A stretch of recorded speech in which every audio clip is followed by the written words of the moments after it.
Welcome everyone to iCast Summon Friends.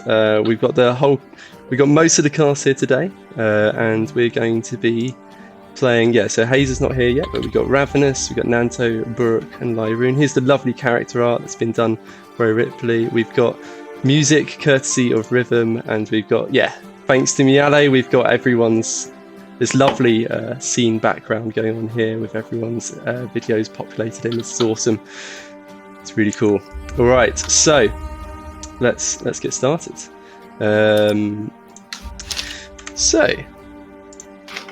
Here's everyone's art again. But the story so far, and I'll whiz through this. If you want to see more about it, go watch the previous episodes. Story so far, essentially you've done the forge. I'm just going to turn down Rhythm a little bit actually, because I'm now getting deafened by it.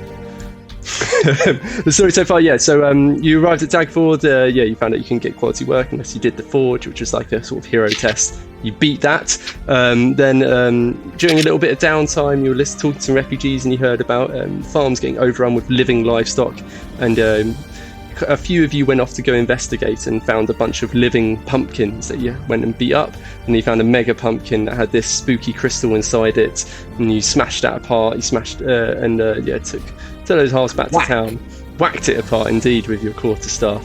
You also found a 3 dead heroes there, and that's something you've been hearing a lot about, that heroes keep dying out in the field, and that's why there's a lot of problems cropping up in Daggerford, because the heroes get sent out on jobs and then die while they're on those jobs, and so those jobs don't get resolved, like living pumpkins. And then last episode was more of a sort of shopping roleplay episode. We talked to some refugees, talked to some guards, and spent a decent amount of time in Victoria's Secret. Ripley's currently working on the art for it, and it's going to be absolutely awesome. I've already seen how it's coming along so far. You bought a couple of choice items. I believe Nanto picked up an amulet of non-detection. I did. Indeed. And Lyroon definitely picked up a cloak of protection, right? Right, guys? To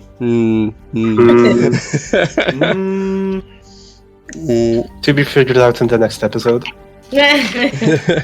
And on the dead adventurer bodies, you guys found a couple of stones that Victoria was able to identify for you as sending stones, which walkie-talkies. Walkie-talkies, exactly. And then like 25 words per day. Where is that? Finding all my notes. Yeah, nice. You've actually written down 25 words to one person, 25 back once per day. It's quite useful still. Yeah. Well, and then we promptly sent out both people with both stones into one location and the others into the other. Exactly, yeah. So you sent off one group off to the guard house to go hand in those shields and let them know that these adventurers had died, and collect also on the gold for taking care of the pumpkins, which is pretty tasty. And I think you got 100 gold pieces off the back of that. Potentially you could have gotten more, but you didn't quite believe you when you said there were 3 of you who took care of the job. You just saw the 2 of you. But you wrote down Lyroon's name. Yeah. And I think that was pretty much where we had left off. The rest of you had gone to go check out this alleyway where you'd heard about these naughty people, these evil-sounding people. The Crimson Cleavers. The Crimson Cleavers. We found out. You found out their names are the Crimson Cleavers. And you found out that, it sounds like these miscreants been doing some pretty horrible stuff, such as stealing children. Well, not quite stealing children, more like offering to buy people's children. Those who looked particularly desperate and struggling, they offered to help out the desperate by essentially, offering to. How very kind of them. Yeah, I mean, that was actually Gertrude's mother's opinion. It was better to see your child sold than to see them die of starvation. So, what's your opinion on having neither of those? Yeah. If it's A or B, there is no C in. Although I'm pretty sure that Gertrude's mum, who we still don't know the goddamn name of, said that if people look particularly weak, kids would just go missing. So They just take the kids. They're like tooth fairies, but for desperate people, and that's awful. Yeah. So, I mean, to be honest, regular tooth fairies are pretty awful too. Okay, tooth fairies are terrible. We just encountered them in a Pathfinder game I'm playing. I hate them. oh, They're small like fairies that made of literally. teeth? No, they're small fairies that literally ply your teeth out. oh, jeez. I mean, that's. I already have enough nightmares about teeth, let alone. I didn't need extra ammunition for my imagination. Their weapons are actually like pliers that they carry around and bash you with. Oh, Thank you for that. You're welcome. So, Daily reminder that the Fae are awful. yeah, there's a good reason they stay in their world, except when they come over. So, you'd gone to check out this alleyway that you'd heard from a few people. This is where the Crimson Cleavers seem to hang out. Certainly that's where they're spotted most often. Nanto cast a little spell to talk to a rat nearby. yes. And after a bit of bribery involving some burnt sphinx steak. Quick question. Can I get admin powers to delete Nastrus's messages? Wait, what? On where? On what? On the general shadow. Oh, right. What are you doing? Floppy teeth. That sounds horrible. That's horrible. So this is in the Discord. Okay, let's get back to that. Yeah. I thought you meant a Twitch chat. I was like, I can't see anything bad in there. I think actually Natridge is the only moderator in the Twitch chat at the minute because he's the only person I've gotten around to giving it to. Yeah. That still doesn't mean I'm going to do being doomed. Still doesn't mean I'm going to do being doomed. So, maybe you'll do it. If we're lucky. If not, we'll just have to deal. You'd gone and you'd checked out this alleyway. You'd heard from a rat that the humans come out of the stink hole, I believe it is referred to. The stinky hole. The stinky hole. That's where I think we left off. You guys had the party is split, so we'll pick back up with Ravenous and Burke over at the guardhouse. You just left, or you just out. You're on your way out the door. You had Hazel. Axie with us. Yeah, you had Hazer's axe beak with you, which is just a bird with an axe sort of shaped beak. And you had just collected your earnings from the guards, and he'd seemed pretty damn depressed based on talking to him. When you'd been telling him about adventurers group dying, he was like, yeah, of course. And you were just making your way out the door. Yeah, Okay. so I think there's not too much to say on that front. So once we collected everything, once we collected the golds, turned in the shields of the fallen adventurers, well, Buruk doesn't really have all that much business left in that side of the town. He would be just coming back to where the rest of the party should have been. Yeah, Ravenous has nothing more to do. Just How is the courtyard near the barracks looking? Are people still continuing their practice there?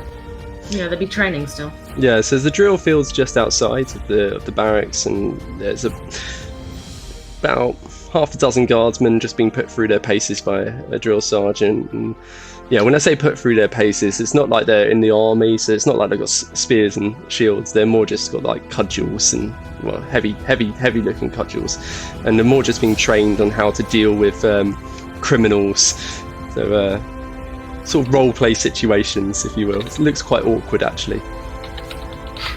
Alright, so this man is mugging you. So you take out your gun, and he's afraid of your gun, so he doesn't want to get shot. And then you just secure Gun? it. What is a gun in this strange land that we live in? I mean, it's more like there's someone. Would you really like to find out? It's a How small. would you like to find out? It's a small tube which you Eldritch blast from. Yes, the pointy Eldritch Blaster. Yes. Yeah. It's This more one like of magic missiles. it's more like from what you're actually from what you're overhearing, it's more like they're getting trained in, if there's someone running away down the street, how to try and trip them up or chase them down, or call for help, basically. The assumption is that they won't be able to really outrun any criminals. Occasionally there's a bit of bias coming out clear there, like, if they look like rough types, that's probably the criminal. And I look at me and Baruch, and I'm just like, give him a little look, like maybe we need to get out. Yeah, I think we are slowly speeding up as that happens. Dun, dun, dun, dun, Yeah, exactly. It's guardsmen. They've got a bit of bias. So you make your way back over towards the western end of Daggerford, over towards the Farmer's Gate, where you knew the rest of your party were going to go check out this alleyway by the Farmer's Gate where the Crimson Cleavers were hanging out. Meanwhile, the rest of you have been just investigating there. I think Hazer had found the sewer grate, and you could see the scratch marks on the ground where it had been lifted a few times. And the rats pointed out. Blood on the wall, I believe, as well. Yeah, it's a spray of blood. Hazer had found the blood on the wall, yes. Yeah. So something interesting had happened, although that could be unrelated, who knows? Just blood on the wall. Suspicious. So I think I even had... Yeah, here we go. Here's where the alleyway is. So it's getting on towards the evening now. So you guys had arrived back in Daggerford after your pumpkin smashing adventure. It was around 2-3 p.m, I believe. Then you done your little shopping expedition, handling your shields and such. It's getting about 5 p.m. now. Luckily, everyone who went on the Smashing Pumpkins adventure had resources that regen on the short rest. So, the only thing that's impacted long term is that Nanto's used the one speak with animals. You've got you arrive at the alleyway going through the town. You can still see there's decent amount of refugees around, some looking pretty gaunt. Most seem to have their families still together, but there's one or two distraught looking parents who are just looking pretty depressed and just sort of curled in on themselves, sitting in the refuse. The day started off pretty bright and sunny, but as the day's worn on, it's getting cloudy. There's a light mist of rain starting to patter down now. So you're going to say piss down. It's not quite pissing it down. I was about to say that, but it's not quite. Pissing down. Have you never? Yes, it's pissing it down over here, raining cats and dogs. I can't ever say I've walked outside and been like, oh man, the sky's pissing again. No, it's more like you walk out and you're like, oh, it's pissing it down. Yeah, that is the Must phrase. be a British thing. It is very British. Definitely is. Odin's not quite. You can just about see his teeth. His like little cheek. There we go. So you see this alleyway. It's a back street between two sets of buildings, and they're sort of overhanging over it, and it's medieval times, so it's not exactly clean or well kept. There's some puddles forming, hopefully of water from the rain running down, but from what you know of towns like this, it's probably not just water. But there's a sewer grate in the middle of the street that you can see it's been moved and shifted quite a few times. There's scrapes around it. And I believe Lyroon is on a roof. Yes, you're absolutely right. He was hanging out, just keeping an eye out to see if there's any signs of trouble. From what you've heard of the Crimson Cleavers, they mostly operate at night. So, unsurprisingly. Mostly I was thinking we were going to do an awesome stakeout and wait for them, but apparently we just found out where they went, so everything works. Yeah. That's true, we could... Although, do we really want to go straight in? Hope, there might be traps. We might as well wait for... Well, I'm not there yet, obviously. Me and Baruch are on the way. No, you're just arriving. You're just arriving. Oh, okay. So you can see I the imagine others. Lyroon will wave you guys over. Like, hey, go over here. Come look at this. From up to the vantage roof. point. Ravenous No. Ravenous knows full well that she's going to get no useful information out of Nanto, so just spider climbs straight up the side of the building. Okay, fill me in. Hello.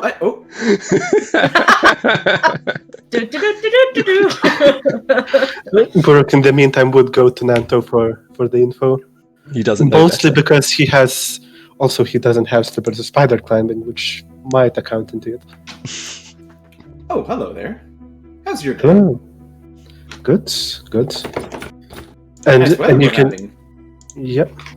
Weren't we supposed to be quiet in here? And you can just hear an ear-piercing screech of the axe beak right behind me.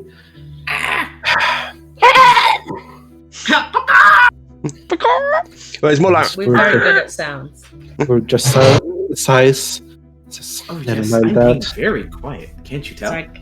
Give me a moment. The DM has a thirst. The DM has a thirst, an unquenchable thirst of ages. it's very quenchable. She's working on it. It is incredibly quenchable. Incredibly quenchable first. So yeah. So Buruk, you're asking Dante what's up, basically. Yeah. So, what have you found? Oh, well, they went down a stinky hole. See? Right there. And I'm pointing to the sewer grate.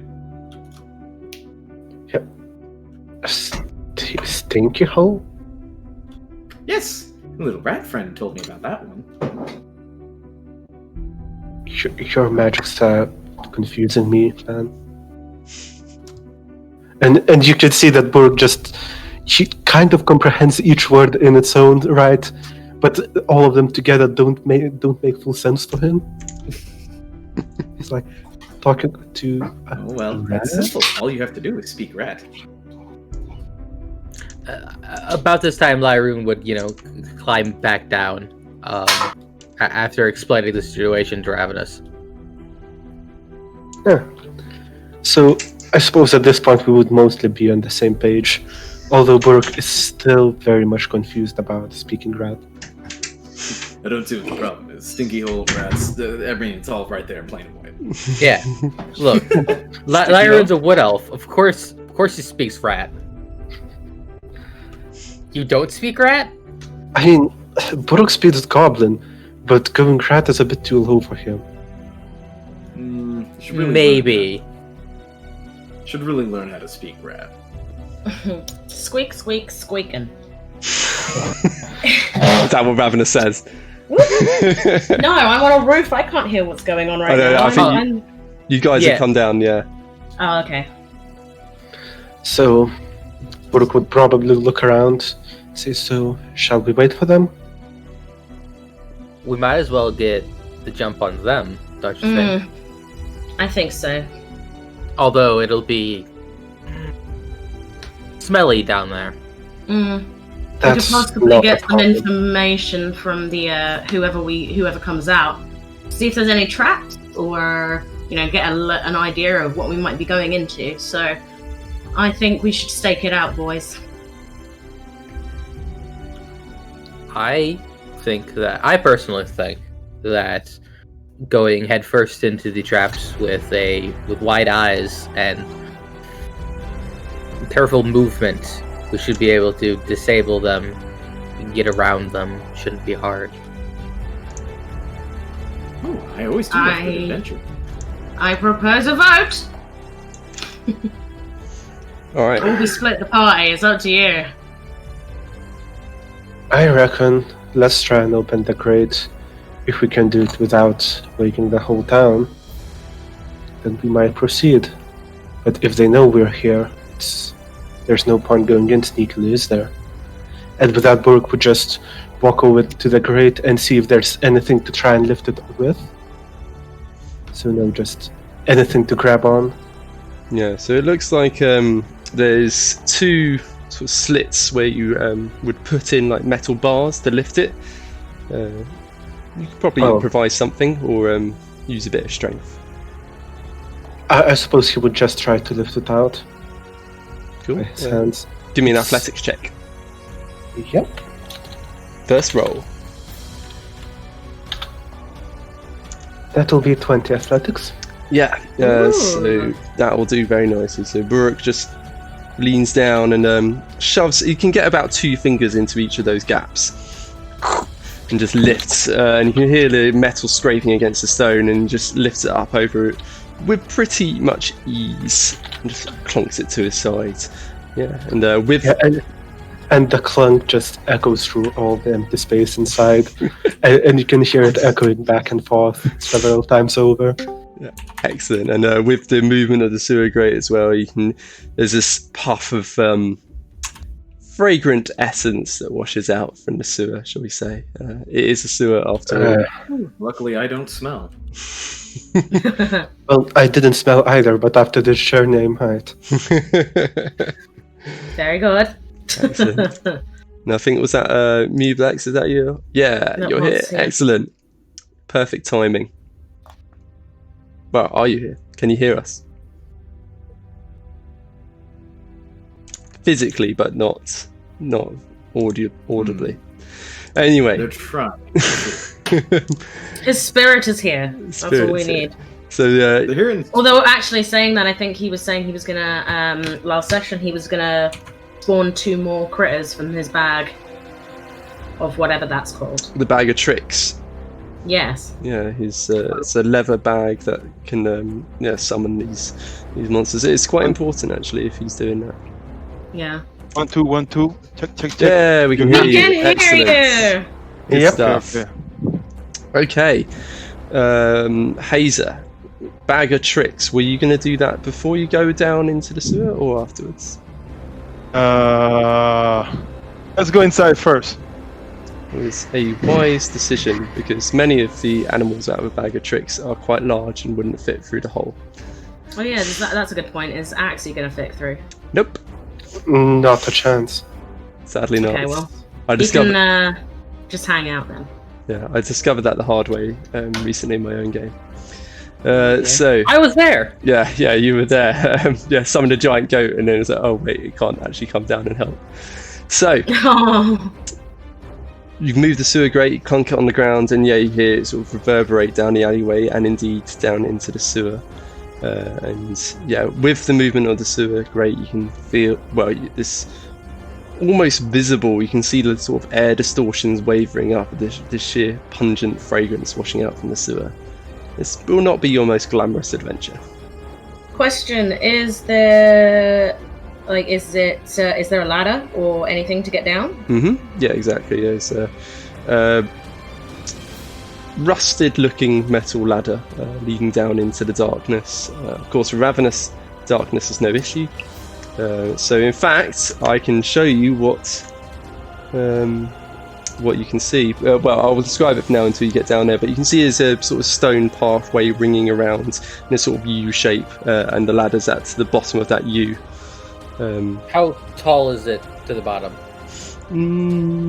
How tall of a drop? Yeah, about 30 feet. 30 feet. Were you debating dramatic hero landing? Of course. Yeah, we Always have has one, been. One knee, one fist on the ground, and then we slowly look up to the camera. Well, see, my question is And then how there's an far can monks explosion drop? behind us, but no one looks. Exactly. Nobody looks at the explosion. I think monks, I don't know what level it is, but monks do get a thing where they can drop quite 4. far. Level 4. You are level 4. I am level 4. So you might be able to do a Oh. dramatic hero landing. Is Featherfall a cantrip? Because Nanto has Featherfall. It's a I spell. believe. First level Nice. spell. Damn, Oh. never mind. So yeah, I mean, Lyra- would you guys Lyra- mind using that stairs instead? Lyroon pulls a mask from backpack. It's this strange porcelain mask with the kind of like a smile face. It's kind of creepy. Before it just hops down. Okay, cool. Yep. Am I Ravenous right? just walks down the side because she can do that. Oh yeah. Yeah, Brooke picturing would also be everyone tanking down. oscillating about how to jump down, and then someone just motions like, "There are stairs right there." Yeah, but we could jump. What if we used a cape? Anyone have wings or anything? So yeah, Ravenous just calmly walking down the side of the sewer wall. Lyroon just leaps down, and you can sort of see his clothes fluttering as he falls through the air, and he just lands lightly, no problem. Which leaves the rest of you, the other 3 of you, with the ladder. I will take the ladder. I have no problem with taking the ladder as well. And especially now that I don't exactly have much hopes of going in sneakily. I mean, you're in a party with Nanto. Did you ever think sneaky was an option? After opening the sewer grate to the point where the whole town must have heard it. But really, no. His joints are probably louder than that anyways. I will be Okay. taking the stairs. So I've realised Or the as ladder. for You my just ruined it. exploring map scene, I don't have your exact things in the right place. So give me, one moment. But yeah, so as you climb down the ladder, you can see around you. Who of you has what night vision capabilities? I have many night vision. Hobgoblin I have has some night several. vision. Several night visions. I have at least 3. I'm gonna find out. Hold up. Well, let me flip the question. question on its head. Do any of you not have night vision? Hazer. Let me check something real quick. Oh yeah, he's totes human. Gross. He's so Yeah. human. He can't see night. I have dark vision of 60 feet. 60 feet here as well. There we I go. don't think Good. I have any special visions. No, Oh, I don't really? believe Warforged do. I guess they have so No. much else going for them. So my dark vision's 120 feet. Nice. Yeah, exactly. So Ravenous Yeah, is pretty unique in that.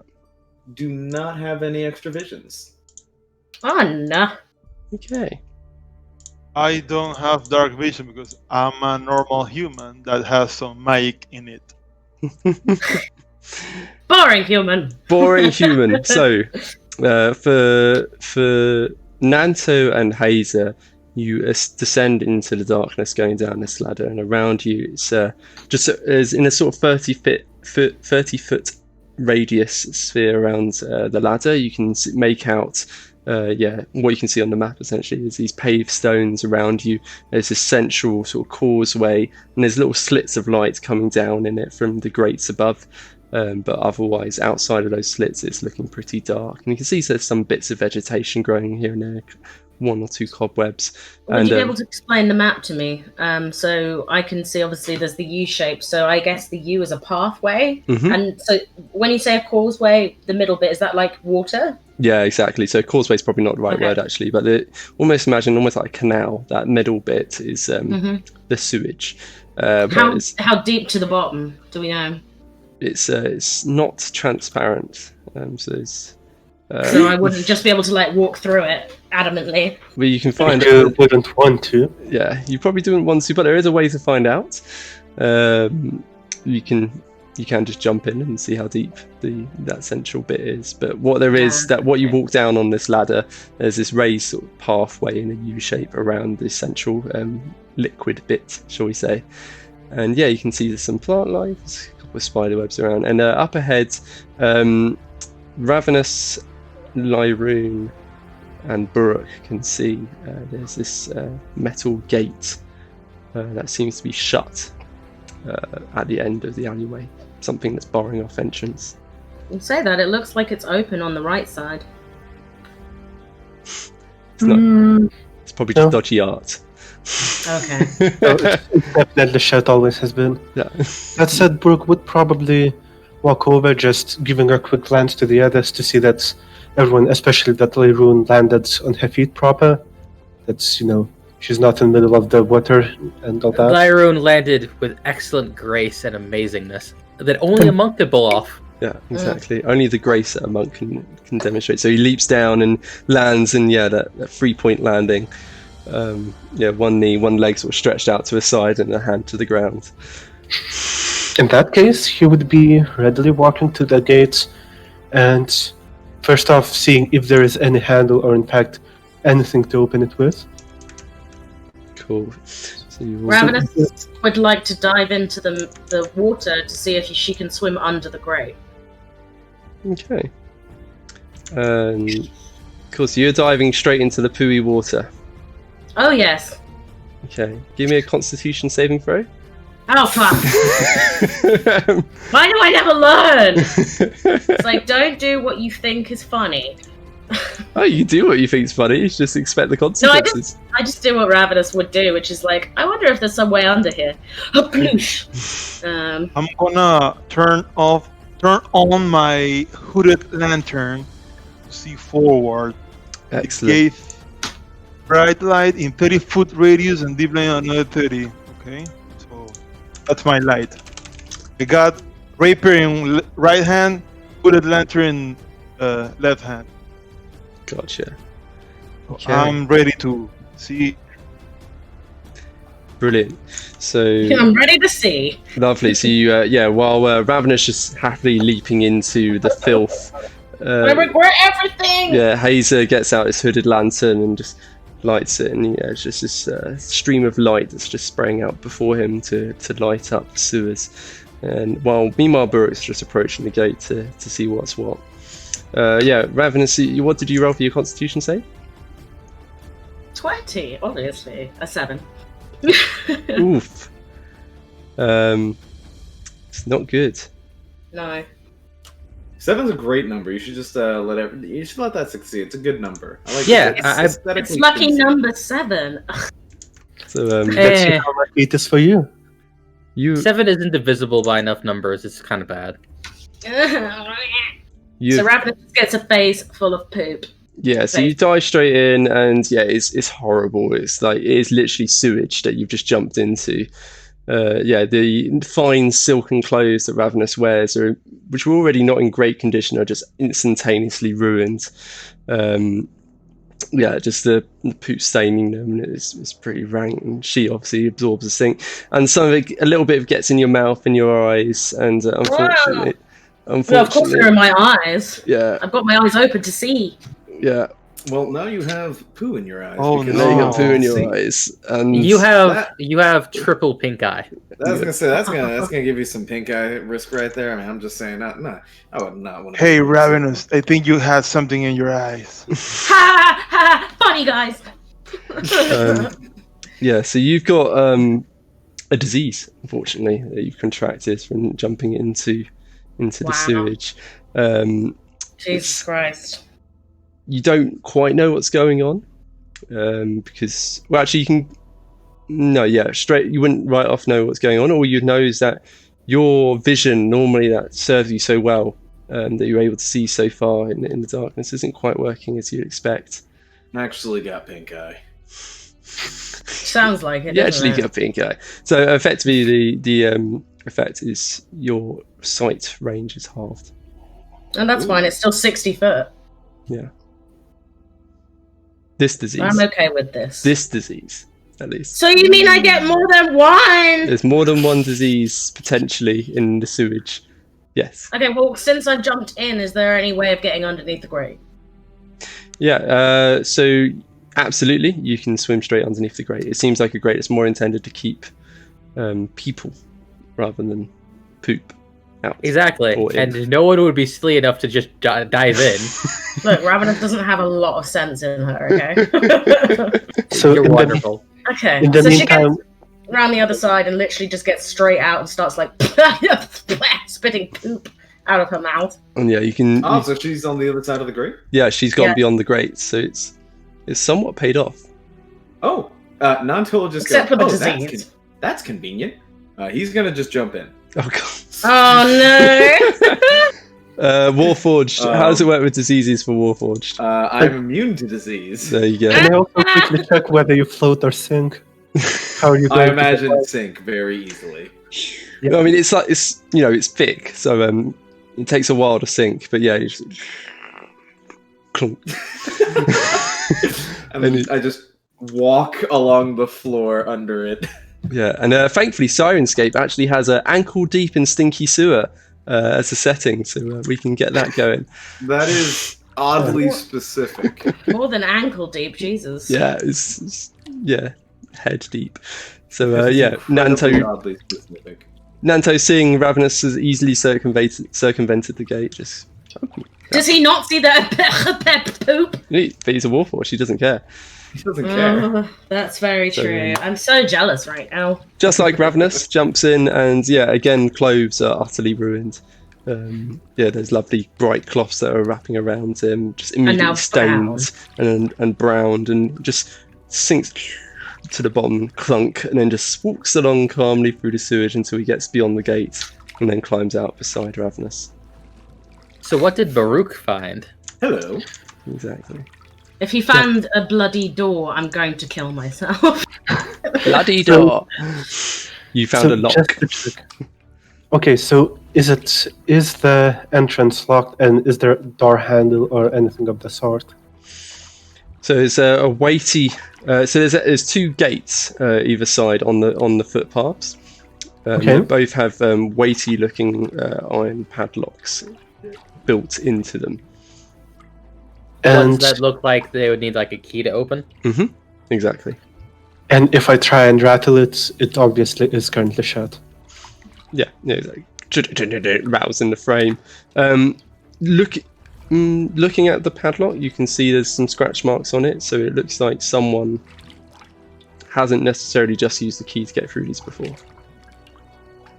Or someone has a key but was drunk. Oh, that. Mhm. Yeah. Never underestimate drunkenness. In that case, one more question. So, when you look at the padlock, does it seem like you cannot open the door as easily from the other side as well without the key? Yeah, exactly. So- It's actually more of a weighty metal chain that's been threaded through the bars, and then a padlock sealing it. So I see. yeah, so you could probably get the gate open about half an inch. Well, that's not enough for Buruk to squeeze through, is it? Mm-mm. The weighty, many-weaponed warrior, probably not. No, not quite. Maybe something small and slippery though. That could be enough to wedge a blade in, though. Yeah. And I have stocked up on about half a dozen daggers at some point, one of which I would try and wedge into the gap and try to just force it open. Cool. I don't expect that to go too well, but And We'll see. unfortunately, I do not. I don't believe I can suggestion the gate to open itself. Not Not quite. this time. Not quite. Okay. Okay. This And is it's not this is a s- It's not an animal either, is it? no, most likely not. It was a mimic gate. this is a silly out of character question, but does anyone have thieves' tools? I do not. Yes, I was gonna actually say that I will look for. Open. Let's see. That will be advantage. How they use them? I never use them actually. Well, first let's see how Buruk gets on with his knife prying technique. It's So- very sophisticated. yeah. What type of check would that be? That'll be an athletics check. That will be 17. That is not sufficient, I'm afraid. So yeah, you are prying away at the metal, and yeah, it's a dagger. How are you doing this? You stick it in between the gates, or actually into the Yeah. chains? No, so I am opening the gate as far as it goes, Mm-hmm.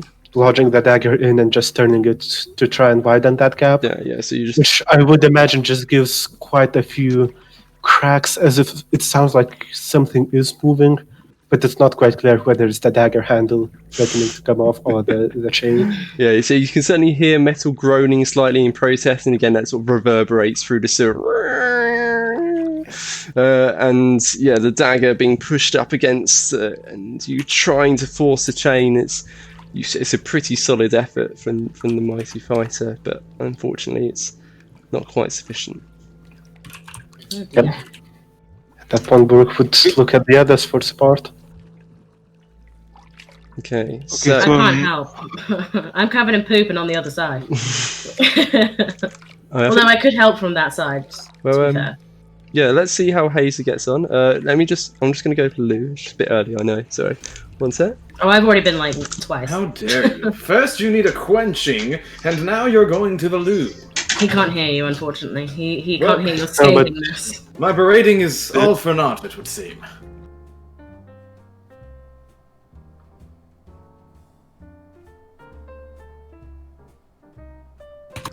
So, Thieves' Doors. Notoriously difficult to work out what this skill check involved is.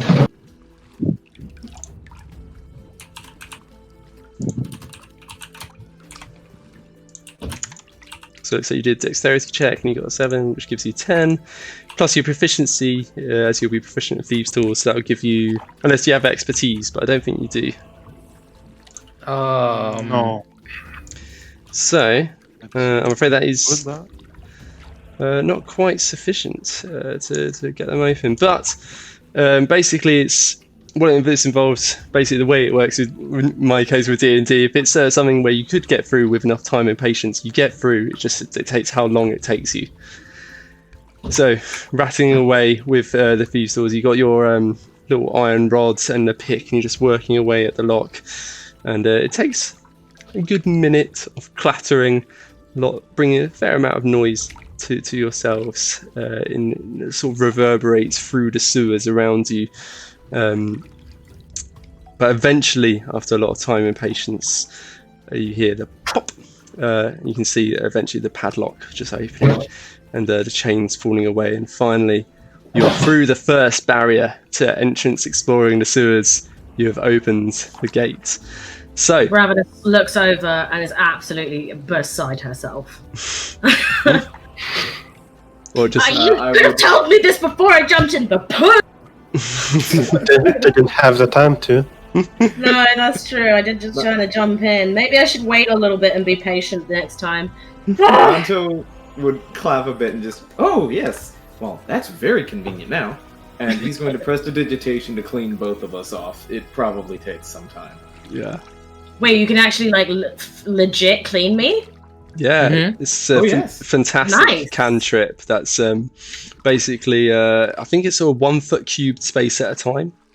5. 5 foot cube space at a time. He summons a series of magical ethereal sponges to just clean both of us off. Ravenous is very appreciative. She'd give you some food or something, but you don't eat, so... No, it's one. It's 1 cubic foot at a time. Oh, I apologize. Yeah, so every 6 seconds he's able to clean 1 cubic foot of you at a time. So it'll take about 30 seconds to clean each of you. Nice. That'll be just enough time for you guys to pick the next lock. In fact, actually, yeah, as you were picking the lock, that was long enough for him to clean both of you. Okay, cool. Yeah, as they're picking the locks, Wonderful. all these magical sponges just clean you Are both there off. are there any sort of like unlit torches along the way? Purely for Hazer's. He's got a lamp. Hazer has a lantern. Oh, because I can have the druid craft or whatever it is that I can't remember which one it is, but I can like put a light on. So You can light like a campfire or a torch that's snuffed out. Yeah, Yeah. so there's no like convenient torches and sconces along the walls or anything like that. Okay. It is a sewer rather than a castle or something. But Lyron does in fact have torches, but if Hazer is good with his lantern, then Yeah. exactly. So it's a useful little device that, and it also keeps your sight somewhat directional. So, and let me just roll something real quick.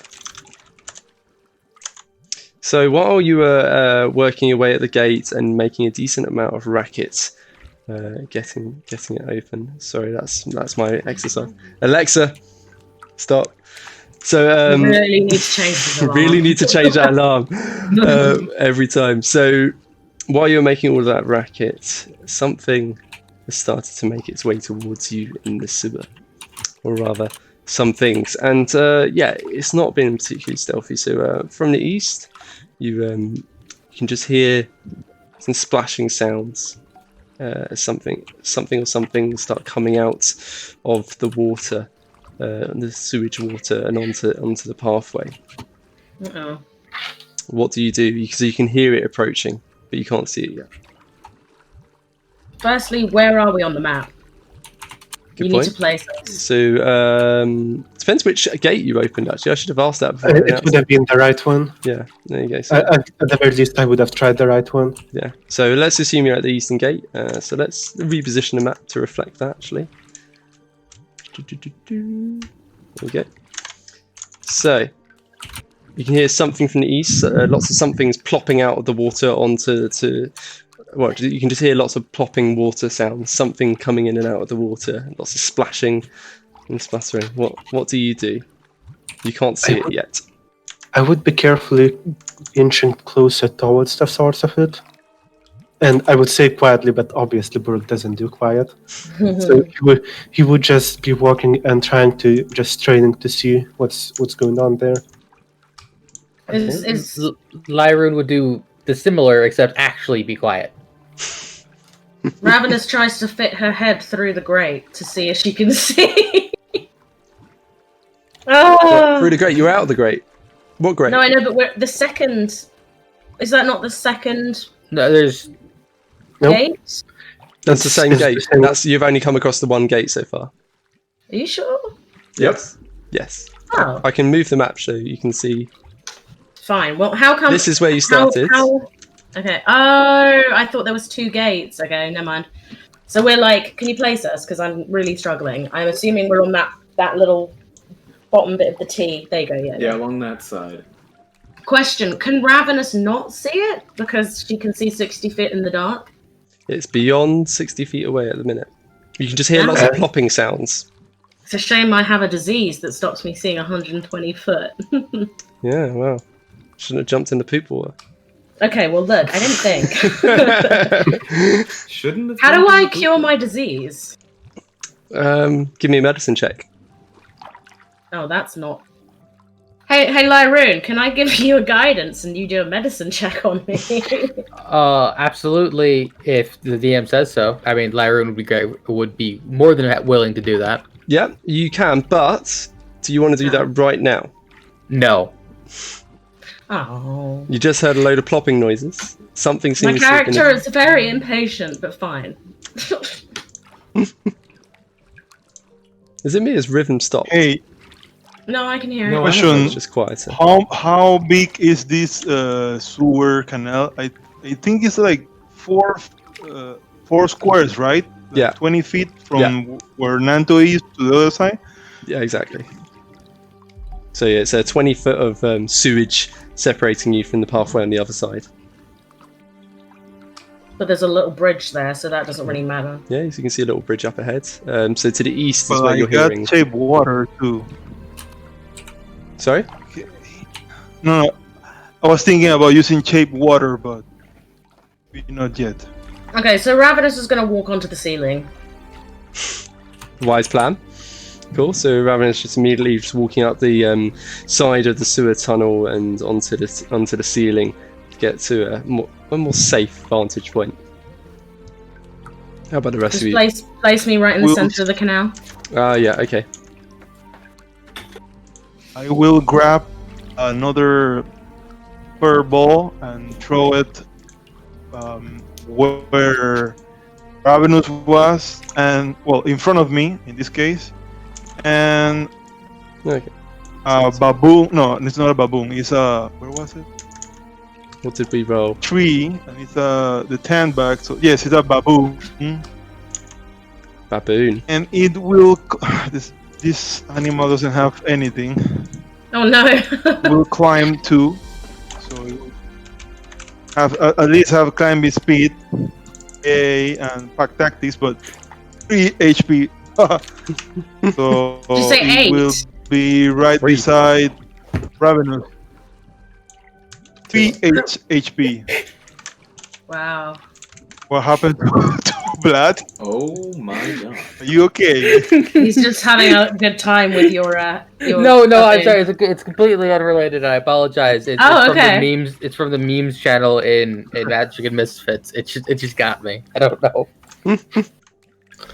Fair enough. Right. So yeah. So you summon forth a baboon. What else? Did you summon anything else or just the one? No, just one. Just the one. Okay, so yeah, Hazer pulls out from his tan bag of tricks a small furry ball and just holds that before him, and unfurls and unfurls again and again and again until before you there's this monkey. It starts. No, that's not a noise a monkey make. What noise does a monkey make? No, it's a monkey noise. I mean, I'm not that gonna make try quite and stop aggressive it. noises. There you go. Oh, there you go. There you go, perfect monkey noises. And it's looking around, looks a bit confused as to why it's been summoned into existence in a sewer. And it sort of wrinkles its nose in displeasure at the fragrance. Okay, so that's what Hazer's doing. I think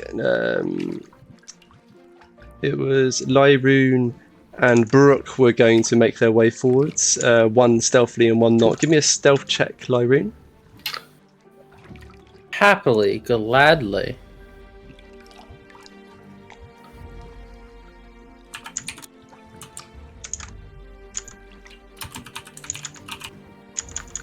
Should I roll one just for the effect? Yes. To see how bad it would go. Yes, absolutely.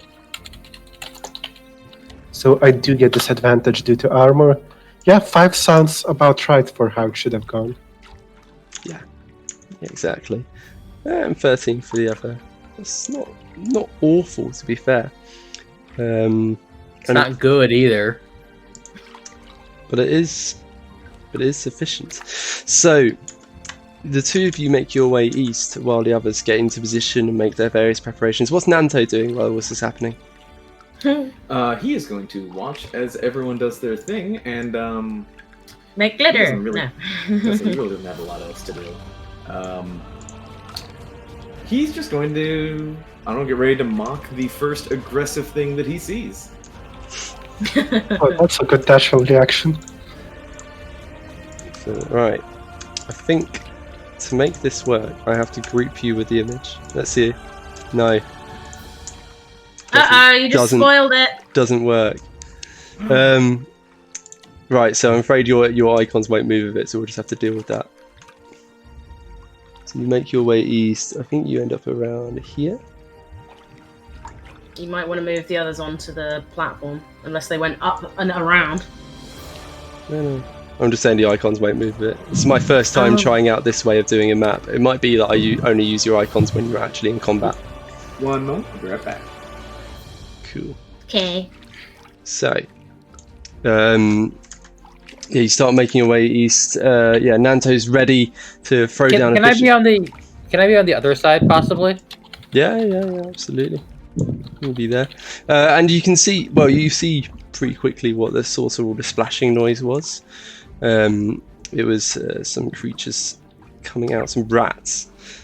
Not just any rats. There's quite a few of them, and it was a bunch of them coming out of the poo water essentially onto the cobblestones on the left-hand side of the. So actually, I don't know if you can see that, but yeah, on the left-hand side of the tunnel to the bank. Sewer tunnel, sewage, onto. Yeah, let me just stick on their icons. So S will be essentially there's about 24 rats all pouring out. So 12. 2024. Exactly. Yeah. Sorry. Oh wow, that's one of them. That's one. No, that's So one of them is just a literal swarm of rats pouring out of the water and onto the pavement causeway pathway that you're walking on, and looking around, sniffing up at the air and listening out, and they have immediately spotted Buruk because he's not stealthy in the slightest. On the opposite shore, there is a second swarm of rats pouring out. So Oh my. To be honest, at that point, Buruk would just continue walking, realizing that he hasn't exactly been trying to be quiet, and it's only rats. How bad can it be? So he just brandishes his sword, and he just continues walking towards them, just clanking as loud as able. Cool. With hope that they would back off. Okay. So I'm gonna need you guys to roll me initiative. Okay. Because that sounds like you're marching straight into combat. As Buruk rounds the corner as well, he will see there are a couple more things worth noting. 4 giant rats amongst all these little rats that are spawning out of the ground. 2 of them look like just nasty giant rats, so sort of their flesh looking a bit rotted and horrid. 2 of them looking far worse condition. There's like pustules growing over their flesh. They look in a pretty sorry state indeed. So 4 giant rats in total. rats of unusual size. Giant rats. Unusually sized rats. No, it's from Princess Bride. What is it? Yes. It's the rats of unusually large size or something along those lines. Forgot about those. There we go. Let's pop those on. We still need Hazer to roll an initiative.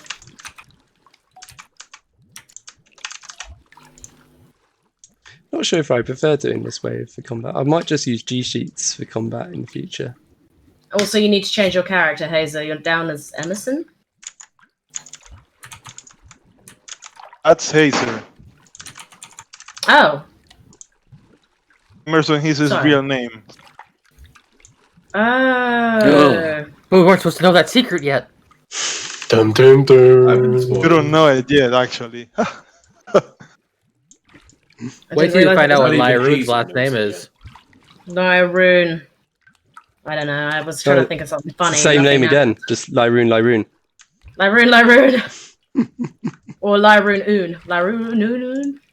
So it's giant rats 3 and 4 that are the ones that look particularly pestilent and horrible. It's fine. I'm already diseased. I don't care. That's not how disease works. I know. Just saying. Invincible. You can catch them all if you wanted to. Like Pokemon. Exactly. Exactly like Pokemon. It just reminds me that one of my friends who's just finishing studies on medicine, one of the things that they told him, that's one of the rules you have to keep in mind, that a patient can have as many diseases as he damn well pleases. So you can't rule out something just because there's this extra symptom that he was not supposed to have in this case. Just all the other ones amongst it.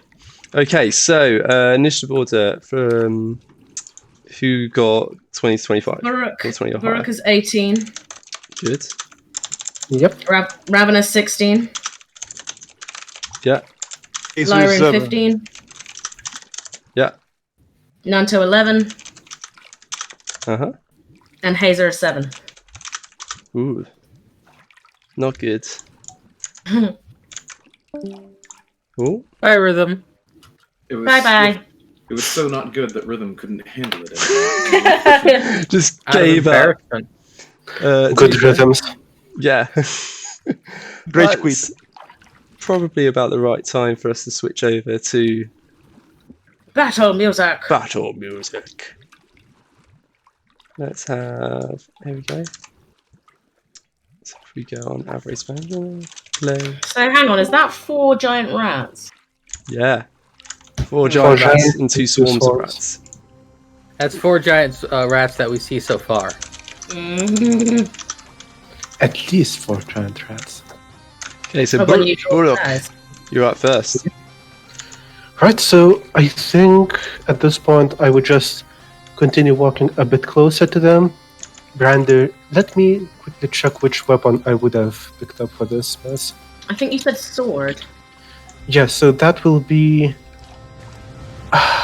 Unfortunately, that's most likely a short sword. I wouldn't have brandished the great sword against it.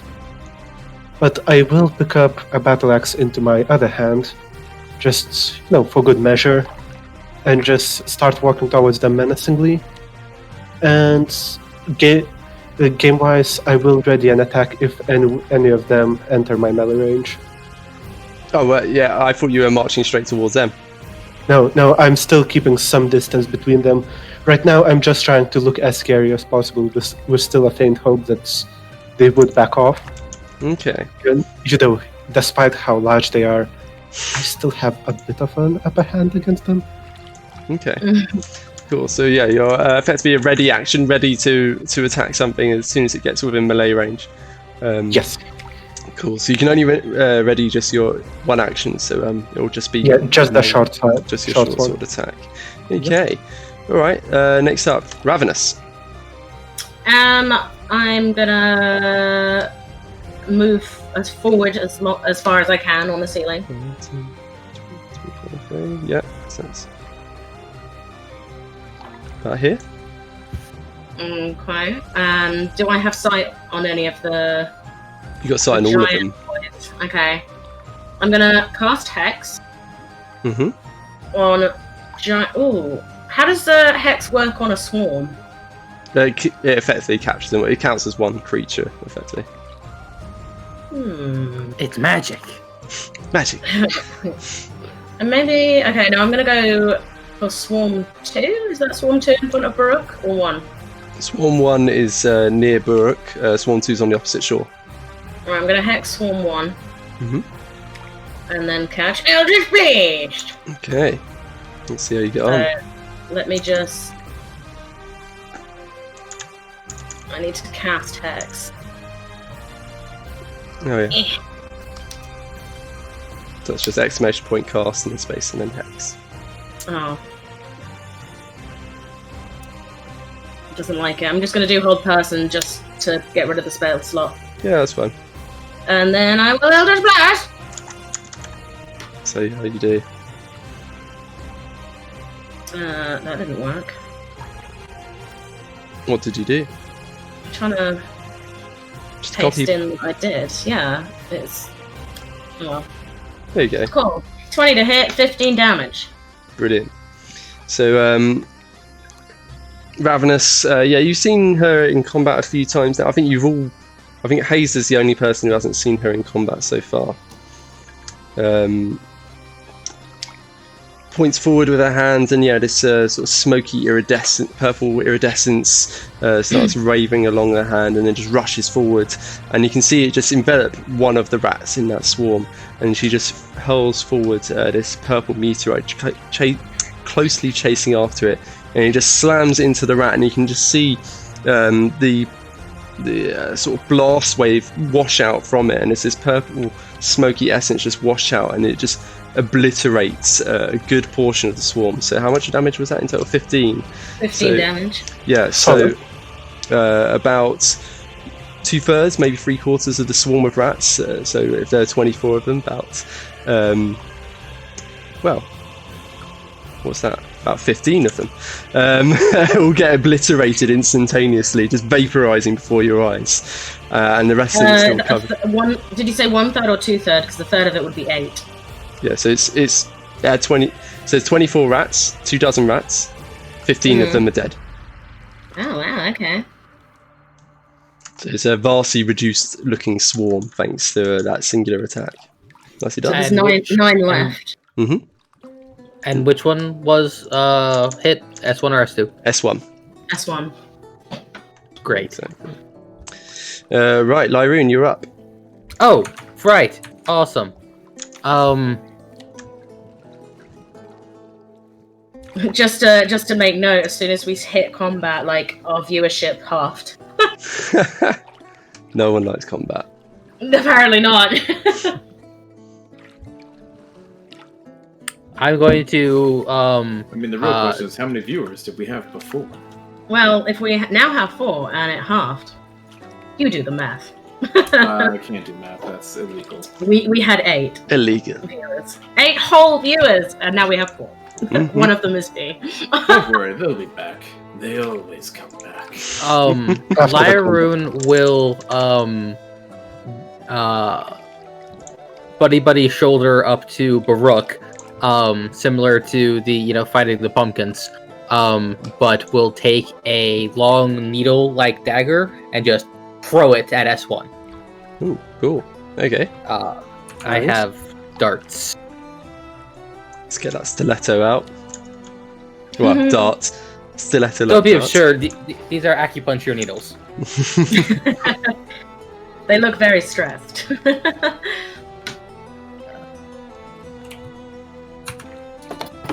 That definitely hits. And that was at S1, was that? Yeah. Yes. Yeah. So, yeah. Did you Lyroon... manage to skewer 6 rats in one throw? I think you just did. Lyroon takes out this dart and just, with expert precision, just waiting as the swarm of rats all interweaving amongst each other and all covered in the horrible sewage filth, just hurls it, and it just skewers straight through 6 of them in a row, and just skewers them to the ground. There's only 3 left now, boys. There's only 3 rats left out of this swarm of rats that have just erupted out of the sewage water. Nice. Bonus action, nothing, and turn. Here we go. Okay. And that takes us to the rat's turn. So the 3 remaining rats of this swarm are going to charge forward. Yeah, they look... They're You're not coming towards me? Well, they're coming towards both of you, yeah. They're not quite intelligent enough to determine that you both... that Baruch has a readied action. No. So, Which I would promptly unleash in that case. exactly. So let's see how that goes. That will be 12 to hit. Yep, that is sufficient. So yeah, this swarm of rats starts scampering forward. Well, what's left, these 3 remaining of the swarm of rats start scampering forward, and Burke just easily just eviscerates them before your eyes, and they're just 3 rat heads just start scattering across the causeway. Cool. So S1 is done. S1 is done, indeed. S2. So the second swarm of rats that was on the other shore, it doesn't seem to move towards you or anything. It just fixes. It's watched Burke do that, and they just fix their eyes upon him. Give me Burke. Actually, sorry. Yeah, it's a save.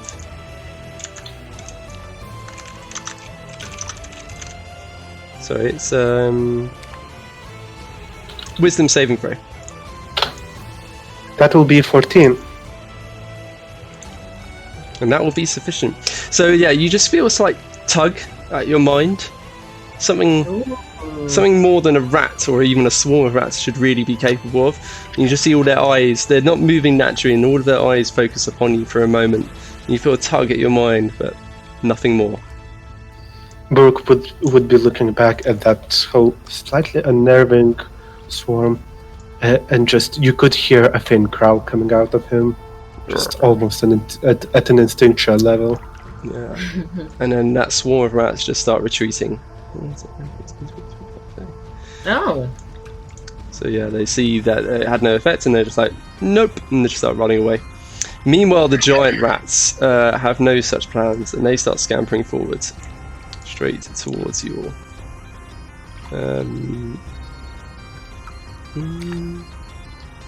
Yeah, so they're going to have to take the dash action to be able to get anywhere. So yeah, rats 2 and 3 take the dash action essentially and just start sprinting forward, leaping across into the sewage water again, and start paddling along, utterly heedless of the disease. They're probably the cause of much of the disease, but scampering around to get into position behind Buruk and the rats surrounding him essentially. Meanwhile, the rats 1 and 4 take their bites. Ooh. Welcome to the diseased club.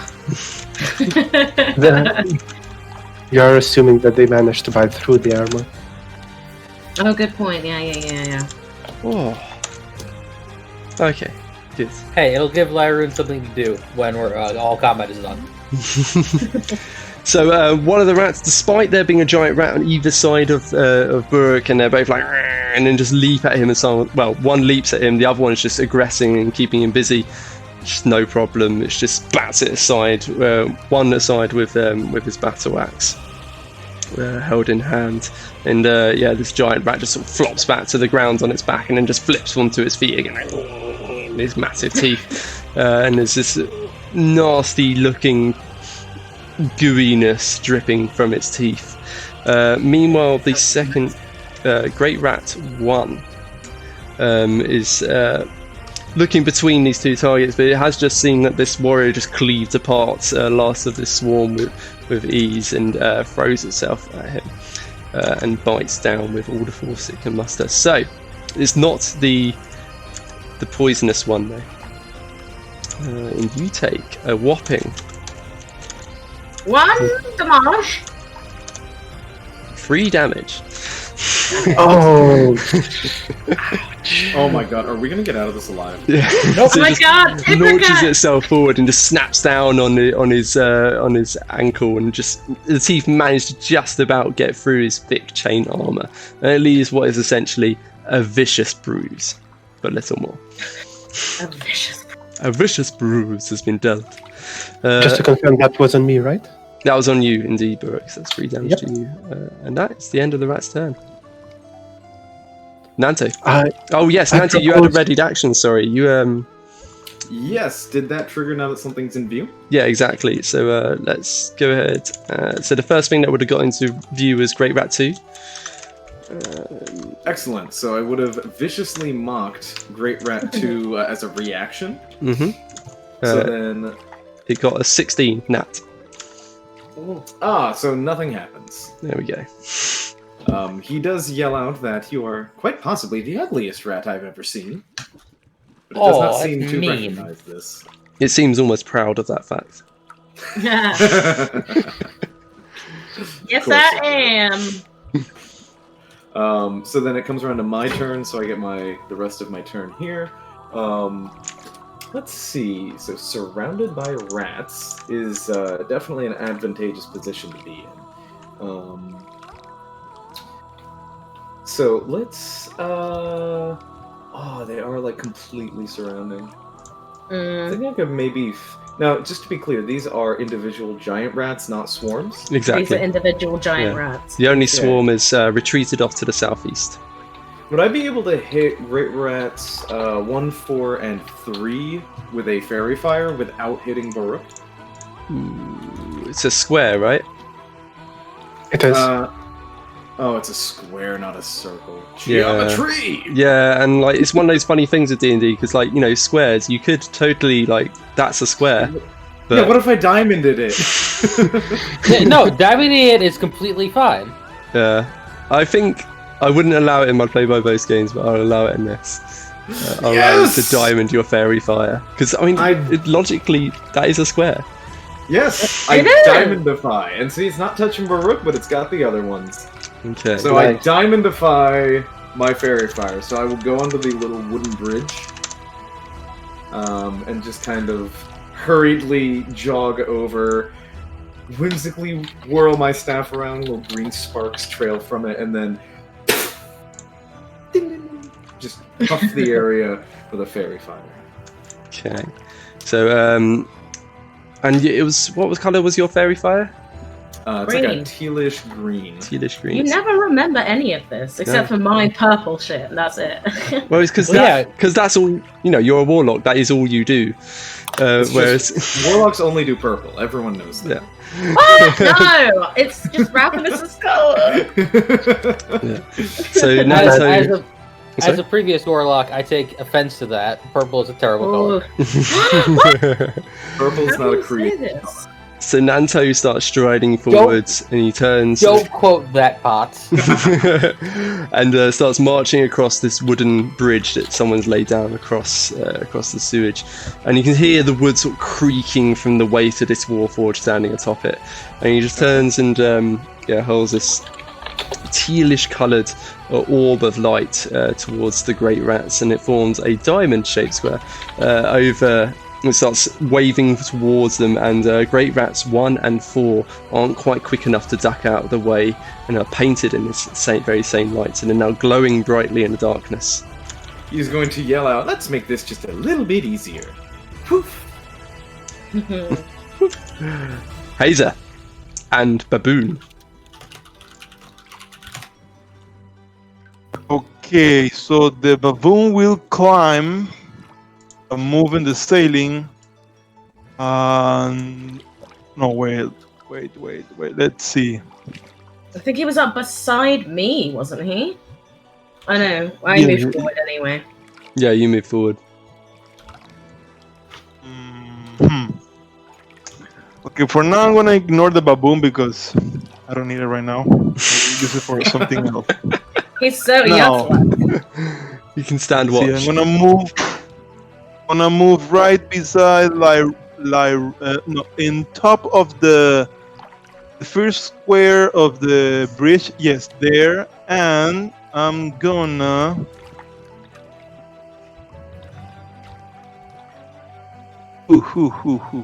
I'm gonna just do this. Cast. Summon friends. Haha. They set the title. Korea.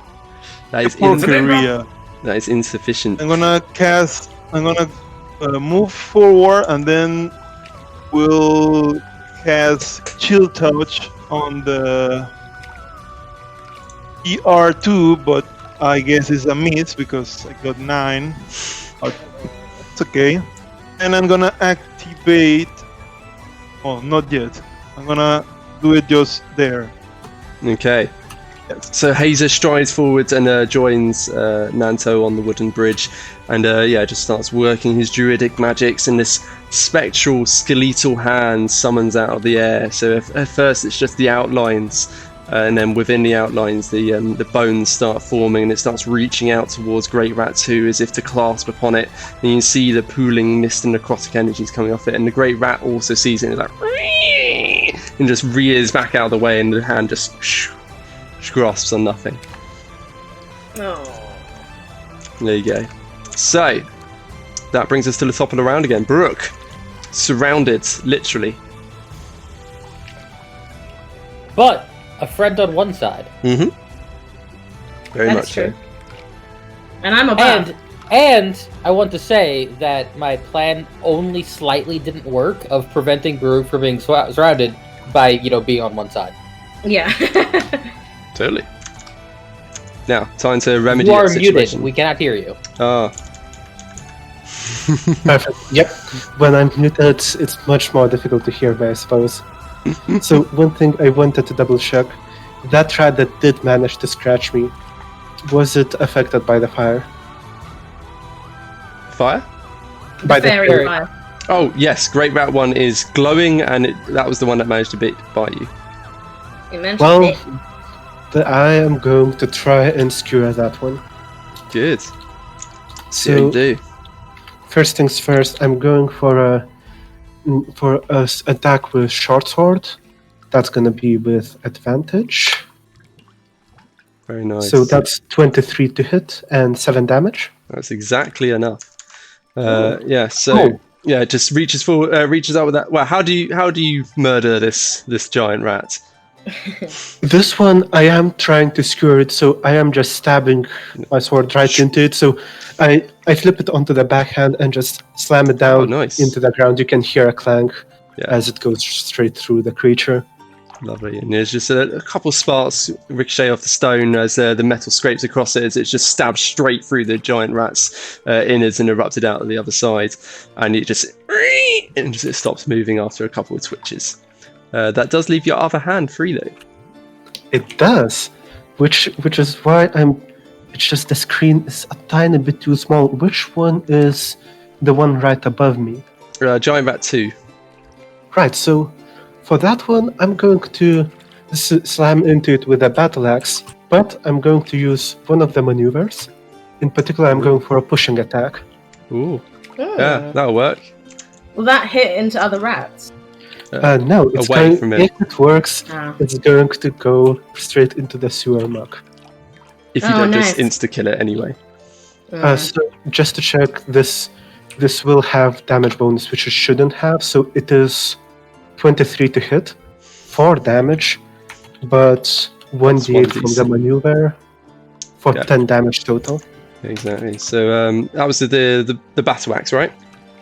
Yes. So yeah, so Burke just thrusts his short sword into Giant Rat 1 and just immediately impales it, and then just swings around, and the giant rat's still on the end of the short sword as he's swinging around, and it just flings off to the side and splashes into the water. It's already dead, and just swings over with the battle axe, and well, actually he's cleaving upwards with the battle axe, and it just chops neatly through the middle of Giant Rat 2, and the two halves just fly backwards a dozen feet into the sewage waters.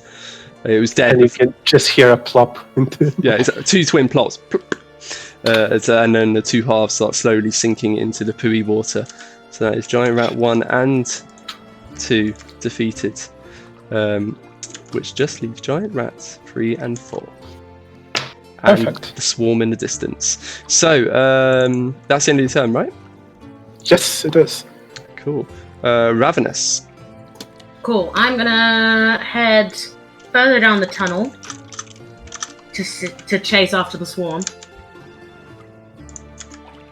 So sorry, you're going to move. I'm gonna carry on down the tunnel to chase after the swarm to see where they go, but also move my hex. 30. Oh, where do I move my hex? Is there anything else in the vicinity? Have I seen anything else? Nothing. No new enemies. I'm not Okay. going to move the map because that just mucks with the counters. fine, but just tell me if I see anything Yeah, you interesting. don't see anything new or interesting. You see the swarm scampering away down the tunnel so far. Okay. All right. I'm keeping an eye on them. Obviously, I want to move as far that way as I can. So I've moved you 30 feet. Cool. Then I will move my hex to Giant Rat 3. And just let off a little Eldritch Blast on him. Let's see how you do.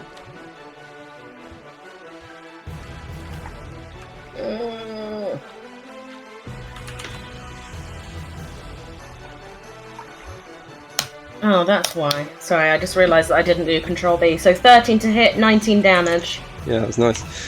So Ravenous moves over that smoky essence of Hex over from the deceased corpse of the swarm of rats over to Giant Rat 3, and it just covers it, and it starts sparkling, and then she summons forth another one of those purple meteorites and starts spinning around, and she just hurls it down.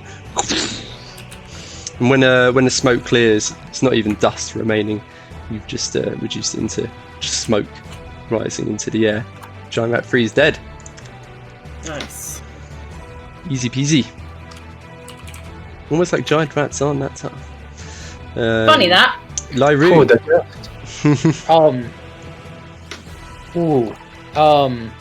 that was the wrong button.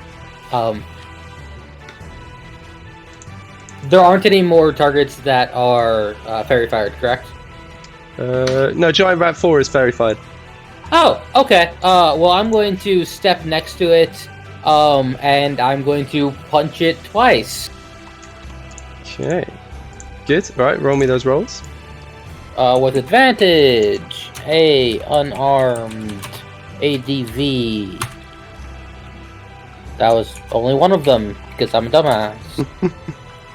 Oh, it's good you did it that way, just in case you did manage to... Because if you'd rolled a 4 on your d4, you would have insta-killed it. Nice. He was just thinking ahead. Yeah, right. Yes, so Lyroon just steps forward over to the last remaining, this glowing giant rat. Bam, bam! And it just pops, and that horrible putrescence that was inside it just starts wafting outwards. It's horrible, but thankfully it wasn't biting you, and that's where the real danger was.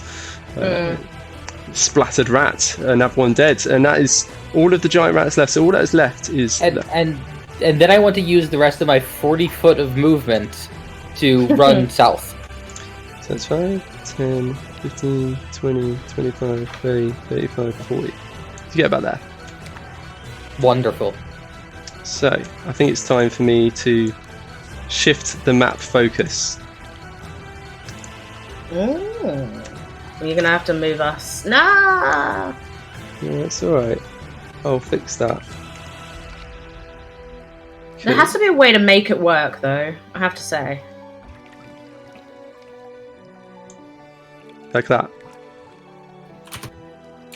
No? Yeah. Yeah, that's about right. There you go. Looks good. I made it work. I just had to group your images. So... I think I'll stick to G-Sheets though. G-Sheets is much easier than this. Yeah, but it looks pretty. It looks really nice, but it's just not as actually good. So that just... Is there no way of, like, pasting it into G-Sheets and then doing it that way? The obvious thing is, if you also want the prettiness, is to make a map and also have a picture. Yeah, that sounds like an easier way. Yeah, that's probably it. But we are where we are. So, that just... Terrible, Sam. Terrible. Must try harder. Exactly. Right. So, that swarm of rats, the one that seemed to have done something peculiar to Buruk, but he hasn't commented on it to the others. He just felt that tugging at his mind. Give me a wisdom save, Buruk and Hazer. That will be 6. That's not good. So we'll see what happens. No. We'll see what happens on your turn. Let's see what happens with Hazer. Oh, this is where it gets exciting. Sorry, what? So Hazer rolled got a 9. Okay. So both failed the save. So as far as the rest of you can see, nothing's particularly happened. They just seem to have paused and they're sprinting away and just stared in that direction, and then just carried on running away. Actually, it's big enough. Nanto, I'll catch you as well. So give me a wisdom save as well. Oh, goody. Oh, goody. There's the chain. 7. Oh dear. Yeah, so nothing happens yet. They just seem to fix their ISO over in that direction. You don't really notice anything. Just and give then everyone some evils. 10, 15, 20, 25, 30. So they just carry on sprinting away down this sewage. Down the sewage. Run past this little. You can just about make out the edge of it. There's this little bridge across the. I need to find a way of terming this central sewage river, but across the. I mean, canal actually works. Yeah, That's what it across is. the canal. Yeah. Let's go with canal. So make their way just past this little bridge across the canal. So they're just so you can see where they are. They're just beyond there. But yeah, they've just focused their sight on the 3 of them for a moment and then carried on running as one. It's a collective swarm that seems to be moving with a singular intelligence. Okay, and that's the end of their turn. So I want it noted that I feel left out that I didn't get to make a wisdom save. Feel sad. I mean, I know I said I had FOMO, but jeez. Okay, so Nanto, you're up. You use your action to make a melee attack against a randomly determined creature within its reach. I don't think there's anything within reach of you. No, there's nothing within reach. So you do nothing this turn. Oh. So you just confused. What? Really, really confused. Does it say melee attack? Yeah, specifically Okay, melee cool. attack. So yeah, Nanto, this turn is those glowing orbs that are his eyes. They just start distorting slightly, and actually you can see them. While they don't have pupils that look in any particular direction, you just get the hint that they've crossed slightly. Huh. And he's just left sort of The light slightly dims to Yeah. the edges, except Just- the middle. just slightly dims, and he just stood there like. I would okay then. really love for one eye to be over here and the other eye to just drift.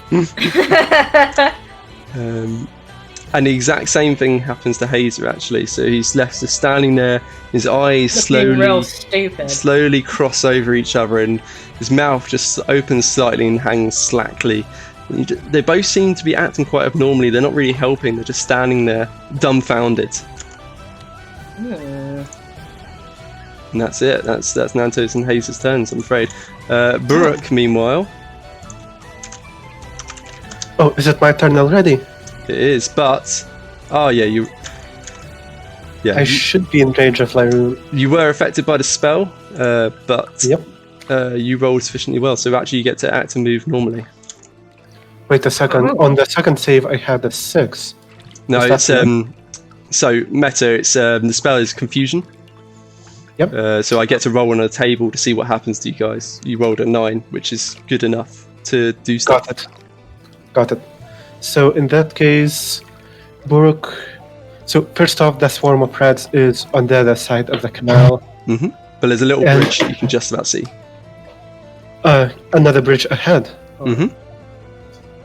Uh-huh. 10, And 15, another 20. question is, how likely am I to jump over the gap? Whew.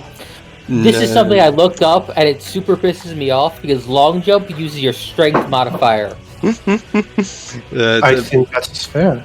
yeah, it's so it's basically I think it's even your strength score.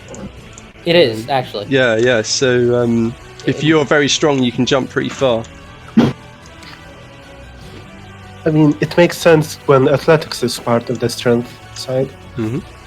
But so, My problem is I think of people like doing parkour and whatever that are all like wiry people that aren't particularly strong, just very dexterous, and they all jump very well. That's just me. Mm.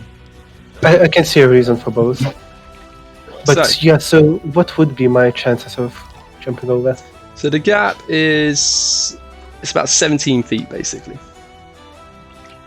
So Let me check. Yeah. What What's a your- coincidence that I have 16 strength for it. And then What your the- long jump is. I just posted the rules. Yeah, there you go. So if you move at least 10 feet first and then jump, you can use your total strength score. So I think with your strength score being 16, basically you'd have to roll me some kind of check to see if you land on your feet or if you just slam into the side. I But don't think it makes much sense given that I don't have a good way of getting a running start aside from doing some crazy shenanigans. So I think I'll just continue sprinting towards the bridge. 15, that was just 20, wrong. 25, 30. So you can get right up to Lyroom with 30 foot of movement. You can take your dash action to get further if you wish. I think I'm going to dash and continue onto the bridge. Okay, so it's 5, 10, 15, 20, 25, 30. So you get to about here. Is there any other danger that I suddenly become aware of? Interesting, yeah, because you do have 60 feet dark vision, don't you? So, you can see there's an alcove up ahead. I won't move the map for fear of just mucking stuff up. But, you do see it as an alcove up ahead. You don't see any signs of movement, but you can see there's 3 bodies that look pretty well picked over. They're almost skeletal, but they don't seem to be moving. That doesn't look good. I really love how you pronounce, and it's not wrong or anything, it's just regional whatever, how you pronounce skeletal. No, it's Skeletal. definitely offensive. No, it's skeletal. I'm sorry. I'm gonna pipe up here. It's skeletal. Do you have a skeleton? Don't have a skeleton, but it's skeletal Why would- wait. system. So you said skeleton, but it's skeletal? It's I do a medical. I'm actually in a medical field, and I'm gonna go ahead and say that's what I got taught. So I mean, it's just what it is in our language. It's just, And I love it. I think it's adorable. I mean, you guys say aluminum, and you know where does that the I next to the There's U no and M other- go? There's no There's other no I. other. Yeah, there's no no- other U in there. Aluminium? No. anyway, Aluminum. There's a lyric from Biffy Clyro, which is there's an I next to the U and M. So where does that go? Aluminum, aluminium. I think it's an argument to have another day. Meanwhile, Yeah, sorry. it's Ravenous. It's your turn. Okay, good. Right, I cast aluminium. No. the aluminium skeletal. Aluminium blast. Let's see how you do. Yeah, so I'm going to aim for, obviously, move my hex over to the Swarm 2, and then I will cast Eldritch Blast. If I could ever get to the Abre spam channel. Hold on.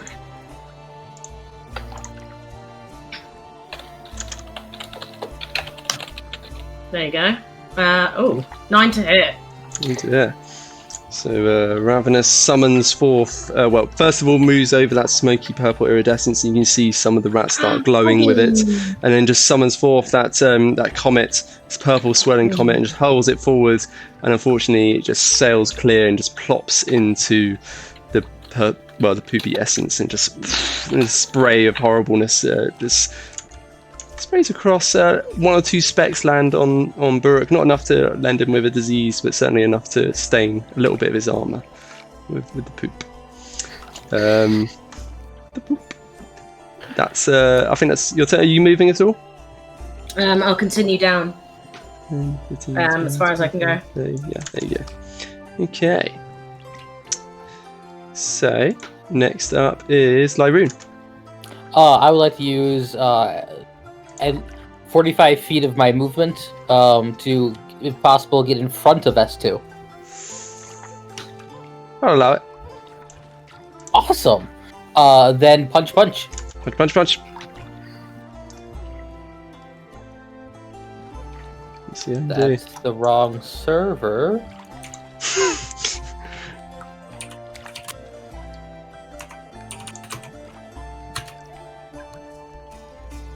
The first one, a kick. Sorry, just a stomp down with his foot.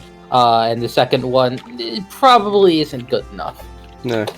So yeah, Lyroon sprints forward at that monk speed, circles around in front of the cranium, in front of the rats, stamps down with one foot, and just immediately splatters a few of them. And you can see there's an unusual. They almost their heads seem to almost pop. There's an unusual amount of brain matter just splattering outwards from the impact of his foot. Oh my god, we just killed Pinky in the brain. Smart rats. And the second one is he slams down again another foot, and they all just seem to separate simultaneously, just getting out of the way, and manages to catch maybe the end of one tail, but that's about it. That is. Let's just see what happens. And instantaneously, that confusion that had been gripping some of Lyroon's allies seems to leave them, and they just feel their senses return to them. It's lost concentration. Huh? Oh, what happened? The eye just goes zoop. Meanwhile, it's the rats. You get an attack of opportunity, Lyroon. Awesome. Love those.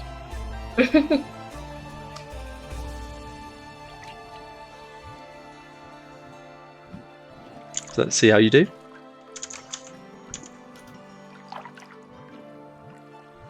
As they scurry away, Lyroon just brings down another foot, aiming right for the extra squishy skull of these cranium rats. Yeah, I gave that one away. So yeah. Oh, that's a thing? Yeah, cranium rats is a real monster. Oh, okay. I didn't know apologize. that. I know a lot of the monster manual. Yeah, I've never Fair come enough. across these before personally. So In my first or second strike I ran on the server, they had cranium rats in them. Interesting. So these brainy rats start ferrying forward, running between Lyroon's feet, sprinting away, and again just stamps down another foot, and another spray of brain matter just splatters across the sewage floor. The sewers floor, and they start running it off. They've taken a total of 15 damage, so they're not quite dead yet. You probably killed about less than half of them so far, so there's still quite a few rats left in the swarm, and they start sprinting off as fast as they can manage down until they get, so let's do 5, 10, 15, 20, 25, 30, until they get down 30 feet, and then they turn around again. They just fix with that singular focus as they look upon Lyroon in unison. I'm going to need a wisdom save. It's always wisdom. Oh, It's not good. And while they speak no words, you can hear this instruction ring out through your mind, and it just says to grovel. Oh. They think a lot of themselves. So Lyroon immediately drops to his knees and starts groveling before the swarm of rats, heedless of the filth on the ground. Oh my god. And then everyone realized something was wrong with Lyroon. Right, Nanto. Your senses are recovered. You're a little bit ways off what we're looking at on the map. I'm not on the map at the moment. Yeah. 5, 10, 15, 20, 25, 30. You can just about get onto the map with your movement. So you get there. Okay. I'm here, I swear!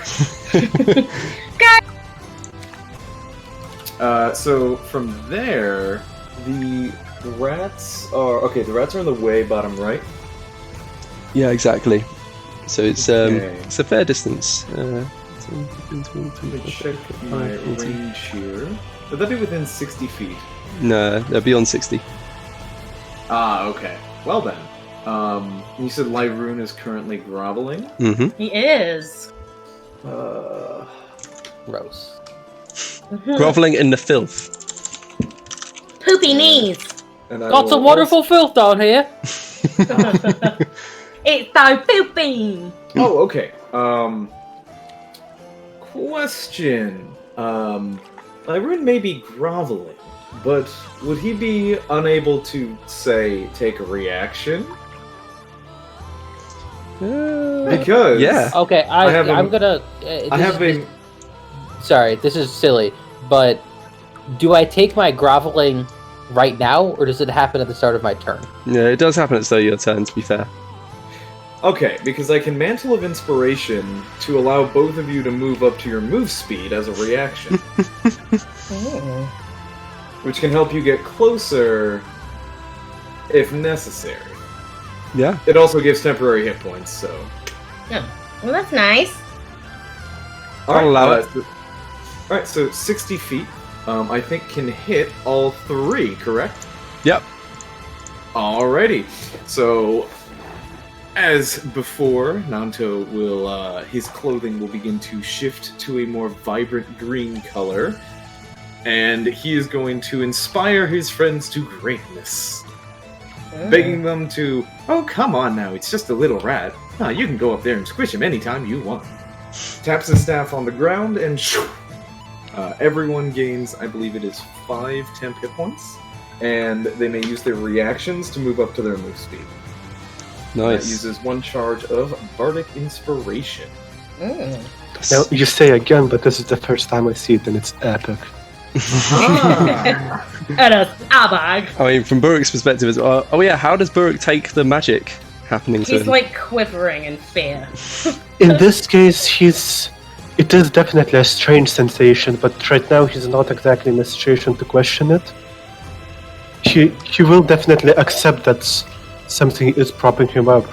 He will certainly be surprised that to come from Nanto of all his allies, but you know. The slight, the shade to be thrown. So that is a bonus action, and I don't think I have anything. I don't have anything to use my action on really, because he's not within mockery range. Dash? Yeah, you can dash. You can definitely dash. Or you can Yeah, dodge. then I would like to dash forward. Yes, Okay. just straight down the hallway. I definitely want to use my reaction to go in front of us too. I figured you would.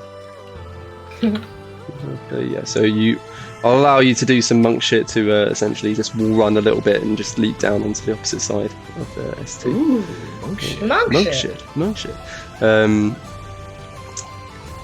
Okay. Buruk, are you moving as well? I'm thinking about it. Alright. You know what? I think I am, after all.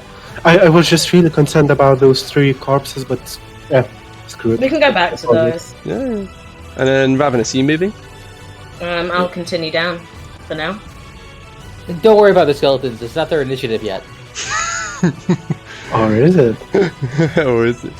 Okay, so nice. Good use of Mantle Inspiration. So with a few words and the brightening of Nanto's clothing, and yeah, all of them feel inspired. All of Ravenous and Buruk and Lyroon feel inspired and suddenly are able to take their reactions to just start moving forward and getting the drop on these rats that are trying to make their getaway. So Lyroon gets into position before he starts grovelling on the ground. And that's, I believe, the end of Nanto's turn after he runs forward. Next up. Yes, so I've used my action, I've used my bonus, and we're all good. We're all good. Hazer. Okay, what was the effect that I got from the spell or thing with the wisdom save? Yeah, so that's now done. They lost concentration on the spell, so you're all good. Okay, You are so I freed from get the back spell. and then try to move forward. yeah, so 30 while I'm foot of movement moving. gets you here. Okay. Yes, I'm gonna sheath my rapier and grab my hand crossbow and move a bit more right behind Nanto. Just finish my. Oh, is he going to turn dash? there. Yeah, I'm gonna dash. Yeah, gotcha. Okay, cool. So it gets you into position. Just sprinting forward, trying to get towards the action. Buruk. Right. So, first things first, are the rats within 30 feet of me at the moment? Very much so. In that case, I will be walking up to them, and it's time to skewer some more rats. Cool. So you'll get +1 to the roll, thanks to flanking. That's Wonderful. So, first things first, I am going to go for another pushing attack using the axe. So, that's going to be this and 8 extra damage for a 22 hit and 16 slashing damage onto the swarm.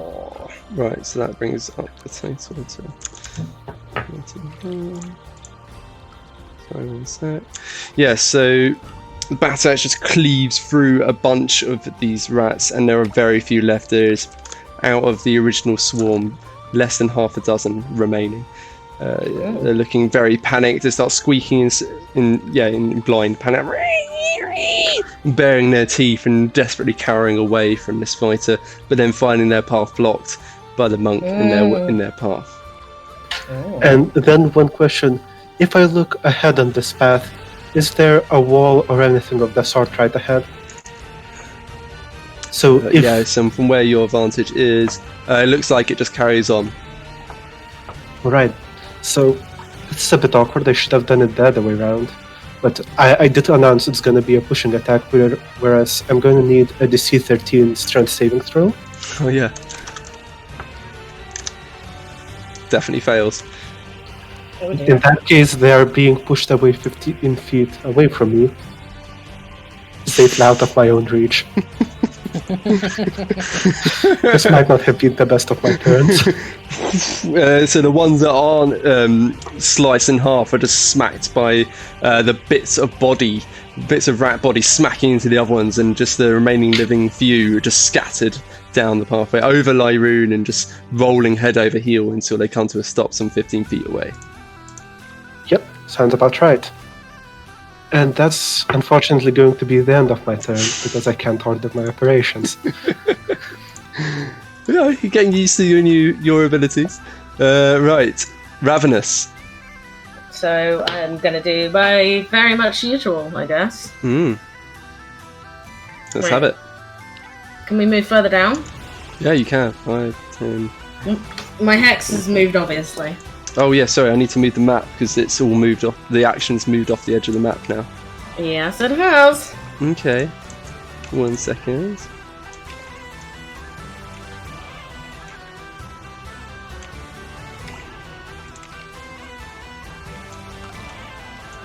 Cool. So Cool. I will target my foe, and I shall shoot them with my eldritch blasting ability.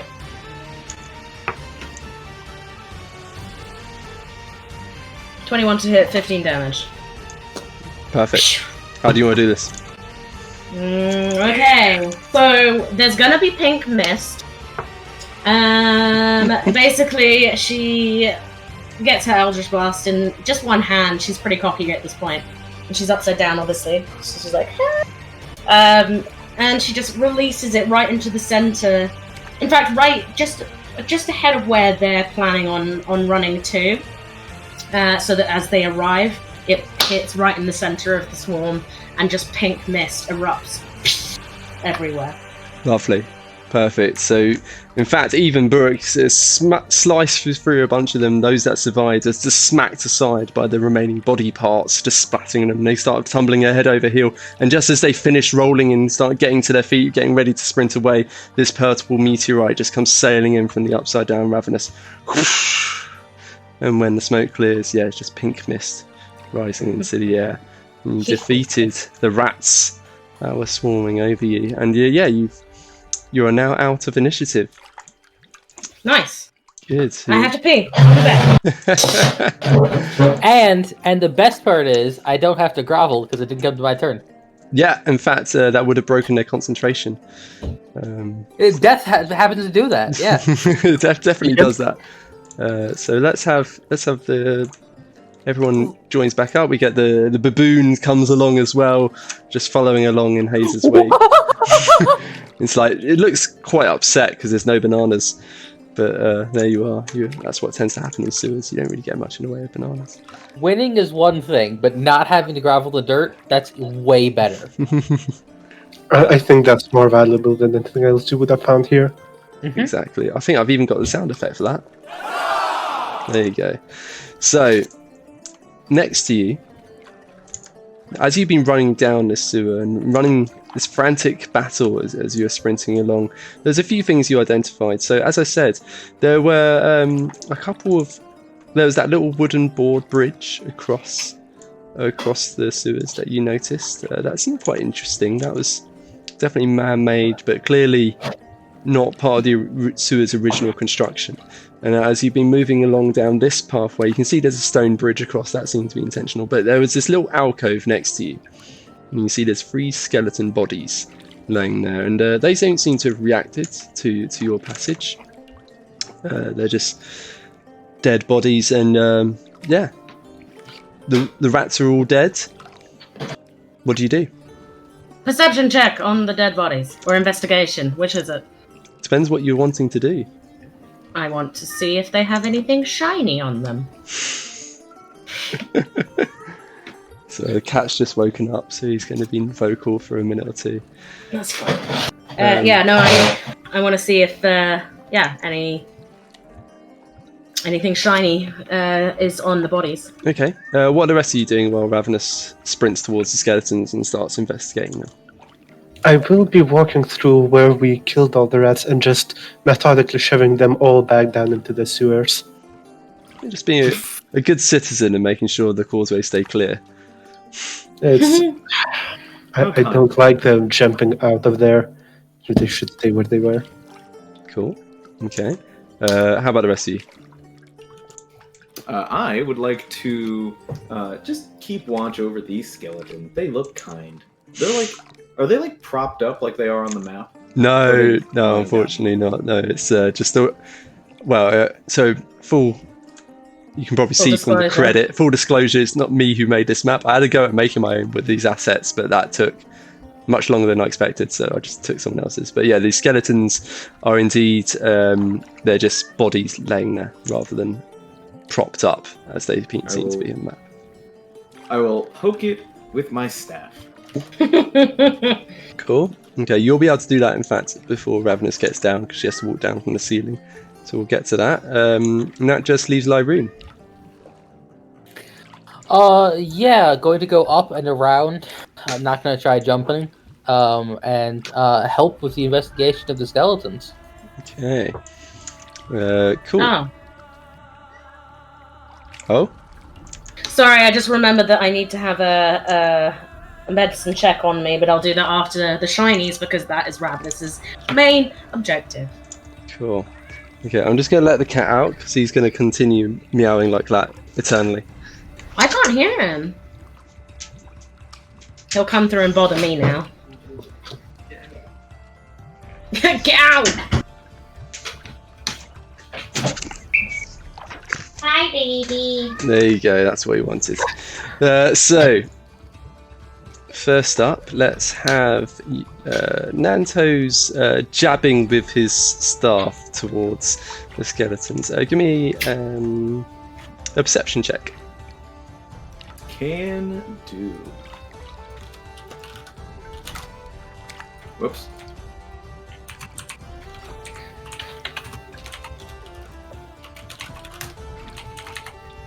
Okay.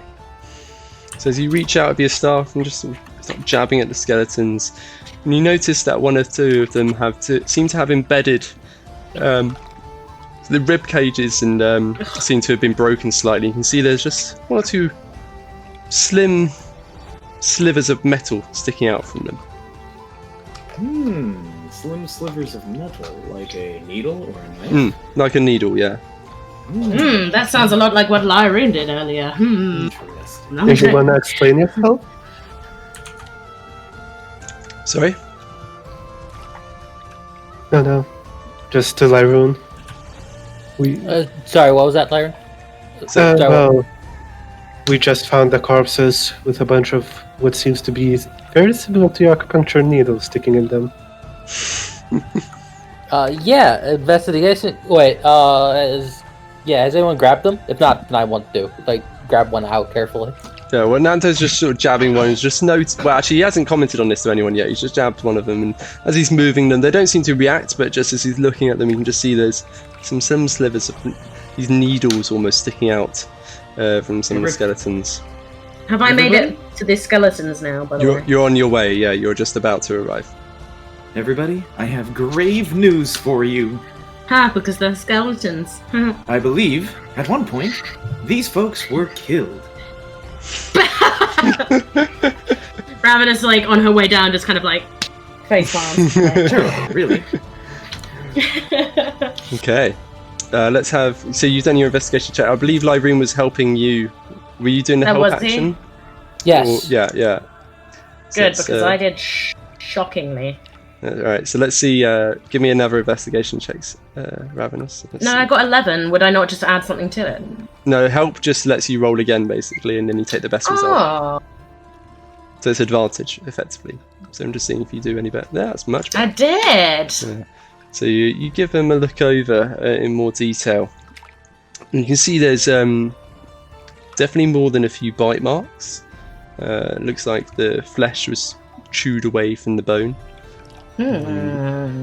Given the needles, it's hard to say if that happened before or after they were killed. But certainly it seems like the most of the flesh was chewed off from their bodies. Okay. There's Nothing shiny. there's no shinies on the bodies. You do Ravenous is bored and walks away. just immediately ruined. You do find there's a couple of old rusted-looking short swords laying amongst them.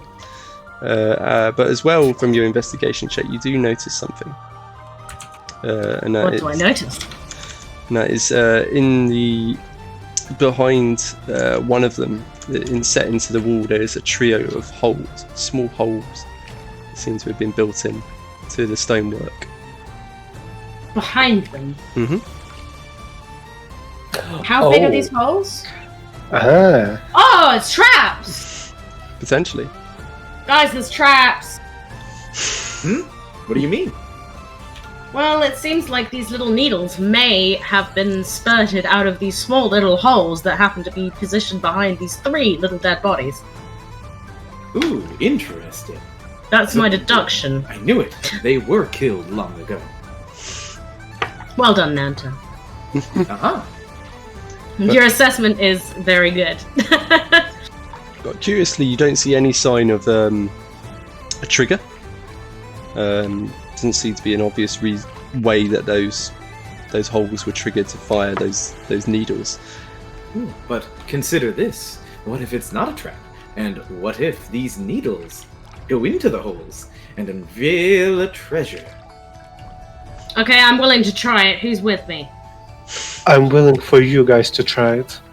Okay, me and Nanta. I Right. take one in each hand, and I'm assuming Nanta's gonna grab one too, and we just like poke into the holes. Quite Yes. an As long as you're- overactive imagination. Hey there, kiddo. Yes. Lyroon will move south just a little bit, kind of behind the door, behind the wall. Close enough to, help when these guys, get in trouble. Okay, me and Nanta are just gonna go poke some holes. We insert the needles into the holes. I'm not even sure what check this would be. Sleight of hand? Let's go with sleight of hand. Okay. Are you asking Nanzo to make a dex-based check? Yeah, both of you. Yeah. Let's see what happens. 2. That's about that -1 modifier. Oh no, that should be a -2. I got 25. Yeah. This is wonderful, both of them. Oh no, You- Jack of all Jack of all trades. trades. Yeah. Okay, so what does Jack of all trades do? Oh, it just gives me half my proficiency bonus to everything, so that explains why it's a -1 and not -2. Oh, gotcha. The bard So, thing, you wouldn't understand. I got 25. I would understand. Thank you very much. So each move towards I mean, one of, it's just for me. I'm the one that doesn't understand anything. so each moves towards one of these holes with these needles that they've just sort of wrenched out of the rib cages of these skeletons, and just, well, let's see if we can trigger some kind of reward, right? And start sort of jabbing them into the holes. Now, let's start with Ravenous's attempt. So yeah, just slides the needle perfectly into the hole, and it does seem to fit. Hang on, but- I said that I took 2 in hand. Oh, 2 in and hand, I was doing sorry. 2 at a So time. you're doing 2 at a time, and you're just sliding them, and they just perfectly fit into the holes. This is clearly where they erupted from. This is my hole. this is the hole, and I achieved double penetration. you achieve double penetration, and they both just slide in perfectly into the holes. Nothing particular seems to happen. Meanwhile, Nanto takes his needle and moves it towards the hole and just trying to slide it in, but doesn't quite have the dexterous grace that Ravnus possesses. He hasn't acorns. He hasn't spent a life on the streets picking pockets and stealing sparkly gems, and so as he's moving in, it just sort of his arm just sort of servo fails and just sort of jumps up and down and starts jabbing across the sides of it. Give me a dexterity check. Save, even. Dexterity save. Oh. Which again is not your specialty. That. 7. Oh, that's unfortunate.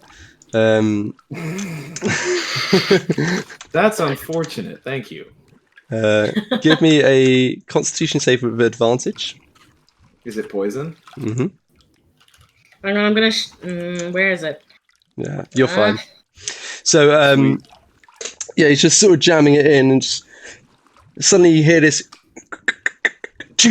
and then suddenly where you had been jabbing in the needle, it's another one just fires out, and it forces the one that was in your hand out and just plinks across your arm, and then the other one just slams into your palm. It barely manages to penetrate your palm. It's a whopping 1 damage. Oh my! Yeah, I rolled a dice and I rolled a 1. Recover from this. And you could just feel a slight tingle from the poison trying to worm its way in, but as a warforged, barely bothers you. Just kind of tink. I imagine it's just kind of like sticking out and just that's how they died. Yeah, so it wasn't treasure. So you've been able to determine there was a trap here. It seemed to have not been doing much, but then you managed to trigger it anyway. Spectacular. So I've just sent a video to the Avro spam. To the general nonsense of what I think it would look like if Nanto was trying to place the needle in. I do love that video. Isn't it so good? It's the credit card just sort of I can't believe I haven't seen this one. It's the ATM where the card machine thing's like, this is what you do, and it's like glitching out. So the guy goes, oh, okay. Oh, that's how you do it. I'm not gonna lie, when I first saw that one, I was really, really, really, really expecting eggs to start being thrown everywhere. Why eggs? Oh, you haven't seen the How to Fix It videos? Man, do I have Oh my god! Oh, yes, I yeah. have. Because those movements reminds It's me like, exactly of what happens when he starts freaking out. And then there's the eggs, and then it's just Eggs everywhere and lots of like and the slapping. screams that he does. So much Are you talking about How slapping. to basic? Yes! sure, whatever. How to basic, yes. It's how to Yeah, basic, and yeah, it's yeah. everything to do with it. Aether will go the other way. He will cross the bridge. And we'll go the other way to look for any kind of door or something like that. Cool. Okay, so yeah, while the rest of you are investigating in Holes. your peculiar fashions what's going on with these Hang on, these cat wants skeletons. in. I think he wants in here specifically. But so you're just walking along. You don't see anything of particular interest. You play across your hooded lantern. What are you looking for? And that a door you were saying? Yeah, he said door. Yeah. So you A don't. door or an entrance. Or any secret kind of passage of stuff like that. Give me a perception check.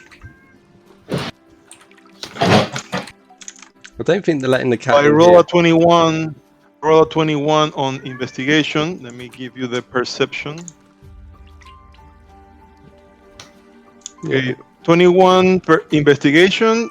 Perception is 14.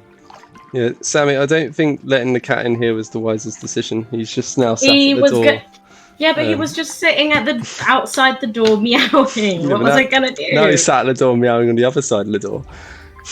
It's cat stuff. It's like, I went in. Oh, he's jumping somewhere. I can see him in the background of your He thing. needs to be on the other side. It doesn't matter which one he is currently. I think. Do you know what we need? We need to just make a little cat flap in our living room door Yeah, for the cat. that's what we need.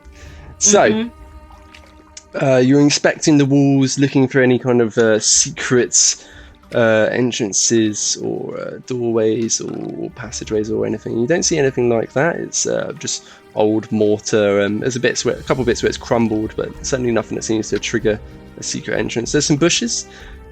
You have a look through those. You don't see anything. You're just looking around, scanning the waters. No sign of anything in particular interest. Just some dead bodies in the sewer. So,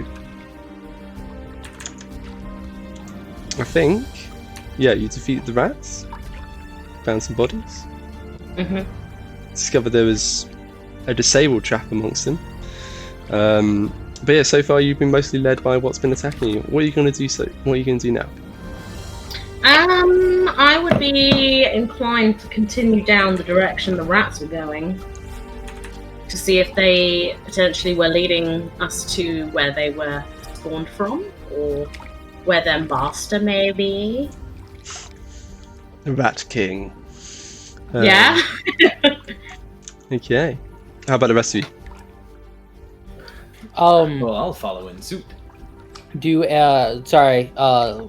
backtrack a little bit, do either of the three bodies have any identifying insignia? If they're just civilians, bandits, town guards, hobgoblin warlords? Excuse me? Yeah, so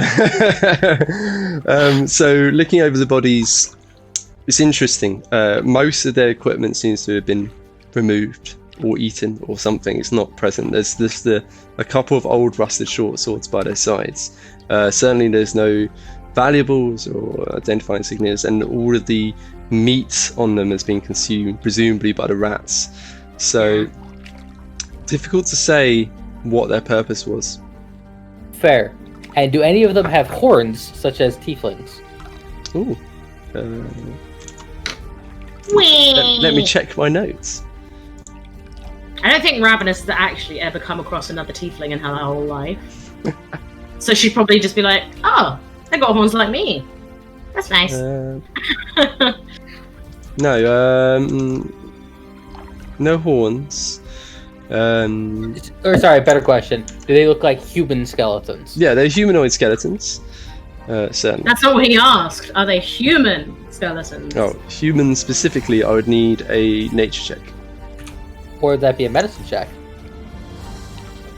Probably nature, actually. Actually, you know what? Medicine. It's anatomical. Whichever the DM says is the right check. I mean, yeah. I'll allow either, to be honest. I think they both kind of make sense. A nat 1 is a nat 1 anyway. That's good. They're definitely humanoid. Okay. You can determine that much. Just look like skeletons. All the flesh has been consumed. You can't tell if someone has pointy ears based on the lack of ear. Fair enough. I'm gonna do two things right now.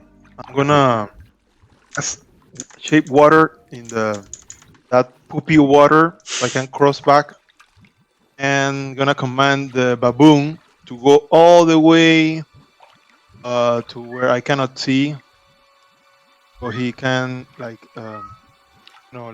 inspect, see if it screams or yell. Excellent babooning. Something happened to him. You want him to be our meat shield scout, basically. Go around the corner, see if anything kills him.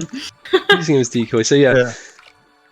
So Hayes holds out his hands towards. How do you do shape water? Sorry, how's it look? I'm gonna leave that to you. Cool. It'll be easier for you to explain. Yeah. So It's essentially a sort of swirling gesture, just repeated over and over as he starts striding towards the poopy water, and the rest of you are like, "Oh no, what's he doing?" But as before your eyes, it's the sort of two waves start passing out before him, and the poopy water just starts opening up, and this passageway across the canal opens up, and he's just able to stride across, no problem, no risk of disease, and reach the other side. Meanwhile, the baboon starts scampering along towards the south, and something doesn't. By the way, he's on the sailing, because he's like. Okay, so yeah, this is him using his the baboon's climbing abilities. Okay. Let's just have a That's look. probably a good idea. So there's not like any. So it's got a climbing speed of 30 feet, but that works if there's something to like climb up. It won't be able to walk across the ceiling because it's not like handholds as such. It's just paved stone, but it'll be able to go along the walls. There's like bits of vegetation and bits that you can hang on to there, but it won't be able to go along the ceiling. So you can get this far going along the wall, but it won't be able to get any further. Any reaction? So yeah, well, just checking. Is that what you do? Okay. Is it going to go to where it is currently, or where do you want the baboon to end I up? wanted him to go all the way to the passing the yellow bush and right over there in the darkness. See if something happened to it. Cool. Particularly like dashing and Yeah, so he's all the running. moving he can. So as he's running along south, he doesn't actually get that far. He gets to the corner, and then suddenly the water, the poopy water, twitches, and something rises up out of it. And It's a poop monster! It's a gelatinous cube. Lovely. Yeah, I was gonna say it's definitely a no, I've learned that lesson. I'm never doing a gelatinous cube again. To be fair, he That's what described people this tell place us. as incredibly filthy, so that it's not a cube. Yeah, exactly. Otherwise, the sewers would be clean. Stop. No metagaming. Now I'm so confused. I lost all conception of what that was. Poop cube, that's all you gotta know. Yeah. Basically, gelatinous cubes tend to like eat what they come across, so then it would be nice and clean. So it would eat everything. But what rises up out of the poopy water is first of all you just see is what was like what you thought were just a pair of clumps of poop essentially. Suddenly their eyes seem to open up, sort of crusty horribleness falling away, and then and then the scaly form starts rising up out of the water, and then just there's a wriggle of movement and it just launches forward and snap. The jaws snap closed over the baboon's foot as it starts to run by. Let me just see how dead your baboon is. I would love for you to roll like nat ones and it to actually survive. Yeah. Although, really, if it snapped just his foot, even if it gets a great massive roll, like, it's just a foot. It's not going to immediately die. Surely. Yeah, except that it immediately pulls it into the water and does what crocodiles do best and just tears the it apart. death roll. Okay, Yeah. And also a baboon has a whopping 3 hit points. So, snaps down the foot. And when I say it snaps down on the foot, it just rips off the entirety of the lower half of its body. It's just torn apart, and it just sinks back into the waters for a moment afterwards. Oh, gosh. What do you do? Actually, think about what you're going to do. I'll just take a quick loo break.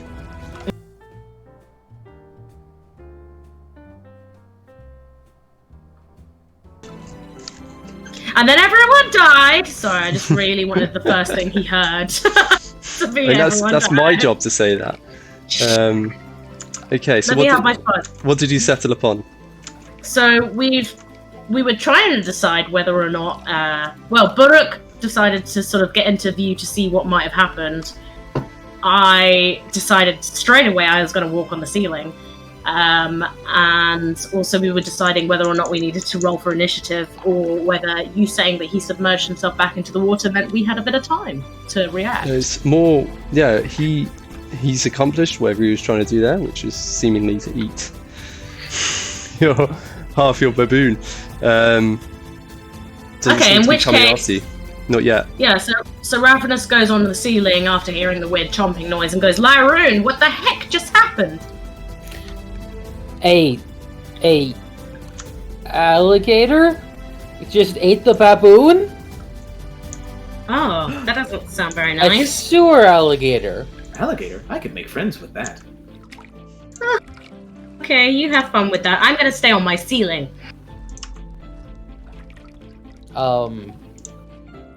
Although I'm just guessing it just ate an entire baboon. Perhaps it's not hungry anymore. Okay, so Ravenous is gonna literally go right onto the ceiling and walk to where the baboon got chomped and see if she can see the alligator submerged and potentially pop a little shot at it. You certainly could try. But it looks like Nanto's not happy with that suggestion. I mean, if she's already doing it. She's already walking. You can tell, like, you can suggest what you would like me to do while I'm walking towards the area. That's the thing. He wouldn't be suspicious of the walking. He'd more so see you blast it and then be concerned. So it would probably happen. Be after the fact. All right. Well, I'm definitely blasting. I mean, I heard that it ate our baboon. Give me a perception check first. Let's see if you can make it out in the poopy water. Because Nanto has Speak with Animals, which can be cast as a ritual if you have time. Sorry, Do but you really have 10 minutes for that, though? I wasn't. I wasn't there when you spoke to the rat, so Ravenous is unaware that you have this ability. My animal friends know. That's true. My actually, you weren't there. friend. Yeah, so you do 16. spot it. You definitely spot friend. it. Go ahead. Roll me in an Eldritch Blast, and then Without the hex. You moving the hex? Oh, can I do that? Yeah, he's got concentration for an hour, so yeah, you can Okay, I moved the hex.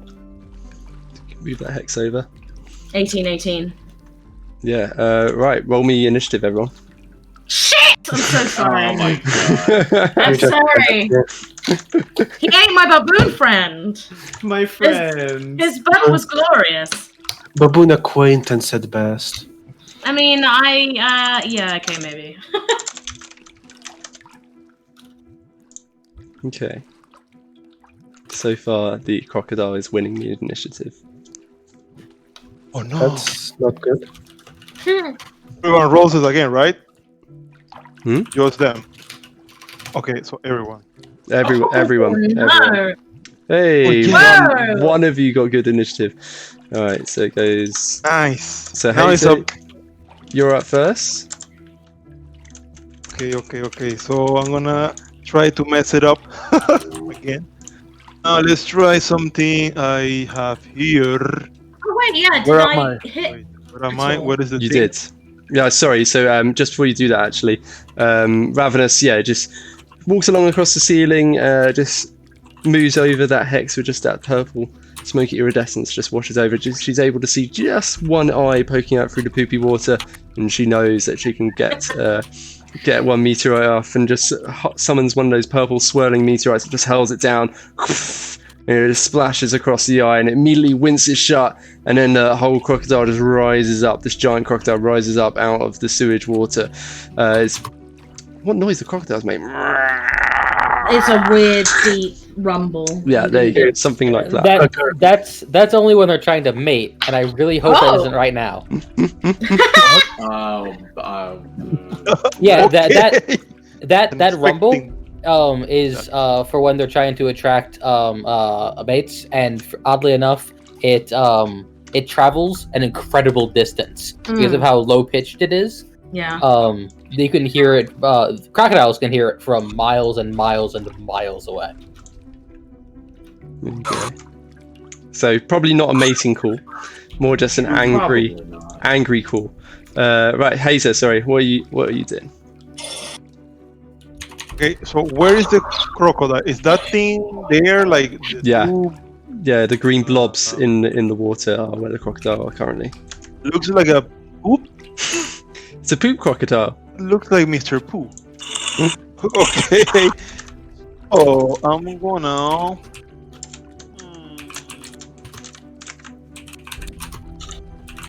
Okay, so I'm gonna do this. I'm gonna try this stuff. Ooh, bit of an echo going on there. Sorry, it's because I was trying to put an alligator sound on and then went back onto the Twitch. Why would you do that? Because I'm stupid. Terrible person. Okay, I'm gonna try to make the crocodile blind. Nice. Where? Okay, so yeah, you cast Blind as It's Deafness. just verbal. You can't see me now. Okay. Let's see how it rolls. So immediately, Hazer almost instinctually just hurls off this spell, and you can see this smoky essence start washing over its eyes, and suddenly it cannot see anymore. It is blinded. So it rolled very badly on that save. Turned into a cat. And you've turned into a cat. So the giant crocodile Bad. is instantly blinded. Are you moving at all? Yes, I need to move because that's 30 feet. So put me, please, right. Oh, can I cross like even with Lyroon in front of me? I'm gonna be in where the middle of the yellow bush. Yeah, you can get about there. Yeah, that works. Cool. Okay. How many squares was that? Into a cat. Sorry, what was that, Hazer? Sorry. How many squares was that? That was your full movement to get to there. Okay, I have 35 movements, so that's anyway. Oh, I sorry, think I that already was did let me just see where you were. So it's 5, 10, 15 because it's double movement to get through someone. 20, 25, 30. So yeah, you can get to 35. If you have 35 foot movement, you can get one further along. Okay, so in the order of actions, I move in front of Lyroon, I cast the blindness, deafness, please. Yeah. I spell, and then I continue moving Gotcha. over there. Okay, so yeah, that smoky essence washes over the crocodile's eyes and it is now blinded, which is very fortunate because it is next up in the initiative order. No. Yeah, you guys did it super bad in your initiative rolls, so let me just write up the rest of that. I think you will find that we were just below average. Do I have Burke? Yeah, Burke's at 13. Yeah, Burke is... Hayes is 21, Burke is 13, There we go. Raven is 12. I've done it. Okay! So, yeah, the giant crocodile is blinded and it's just been blasted by this eldritch blast from above.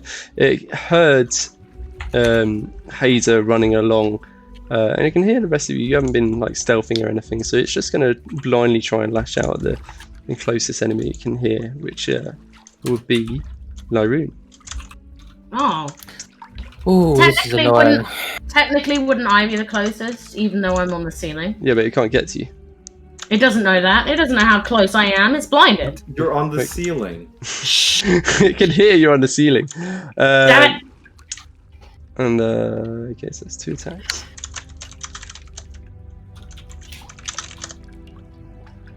Oh.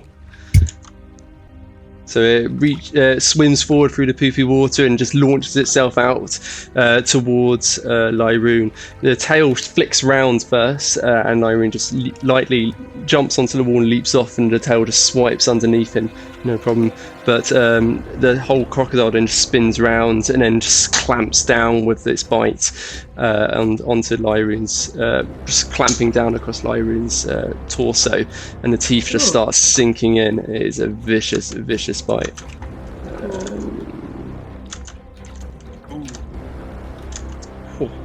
That's 27 piercing damage. Oh! Ouch! Wow! The Wait, and that's from a blinded one. That is from a blinded one, yeah. So it rolled at disadvantage, but still rolled pretty well. You could say that, yeah. How much health do you have, Lyroon? Like 30? You said 27, right? Mm-hmm. And you are now grappled as well. So, yeah, and then the crocodile starts moving back into the water, dragging Lyroon's body. No! It's 5, No, 10, no. 15, 20. What's its, yeah. 25, 30. 40-foot move? Gets 50 foot. Well, it's got 50 move? 50 foot swim speed, so it's a bit of a mixture. So actually, it probably gets about here. And Lyron's dragged into the water with it. Oh, Guys, crap. I think we have a problem. So give me a Constitution save, Lyroon. You are in the poopy water. God! This is so BBC. unfair. Yeah, no problem. So you're dragged into the poopy water and it starts seeping into those open bite wounds, but fortunately you're able to shrug off whatever diseases may be lurking in it for now. And yet I dive into some poop water and get a disease? Come on now. Yeah, well, you had your eyes open. Right, so... We have open wounds! Lyroon is a doctor, alright? Has us covered, okay? Next up He is took some Burke. antibiotics beforehand, just in case. Exactly. So, Burke, you're up. just to confirm, there's currently not a single chance I would be able to reach the crocodile by staying on the sidewalk, whatever to call it. On the Yeah. drive. No, yeah, there's a 5-foot gap between it and the walkway. Well, I suppose I'm jumping into the water. Oh my god! I'm not a fan of it, trust me, but here we are. Oh, don't forget your temp hit points, by the way, Lyroon. I didn't. Oh, good. No, that's including. How many do you get? 5. Because I think I have them too, right? Yeah, you get Yes. 5. Yeah. So 30 foot of movement actually gets you right to the corner of the causeway. Oh wait, And that's- oh wait, you could jump. Yeah, so that would get you into melee range if you jump from there to there. Yeah, I would probably do that, as long as that still fits into my movement. Yeah, yeah. Give me a Constitution save. Can I not? Poop save. Yeah, you're fine. Okay, that's a 14. It's ugly. It's stinky. It's gonna be, whatever you got me of the retinoids on me. It doesn't really matter in comparison to this mess. But here we are, and I'm going to go and let me just quickly check something. While a target is grappled, his movement is 0, right? Mhm. Okay, never mind that. I had a very specific idea, but Oh, like a maneuvering attack or something. yeah.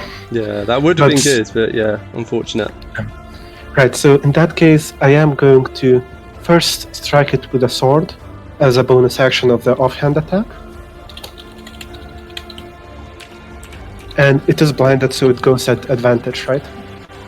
Yeah, exactly. You're an unseen attacker, effectively. Yeah, so that's going to be 9 to hit, That does not hit, despite I'm the afraid. advantage. Despite the Oh. advantage. So yeah, you jumped into the water, and some of the poop water started spraying across your face, and you're just sort of wincing your eyes shut, just sort of swinging blindly towards it, but it's not nice. And you just scrape ineffectually across the scales.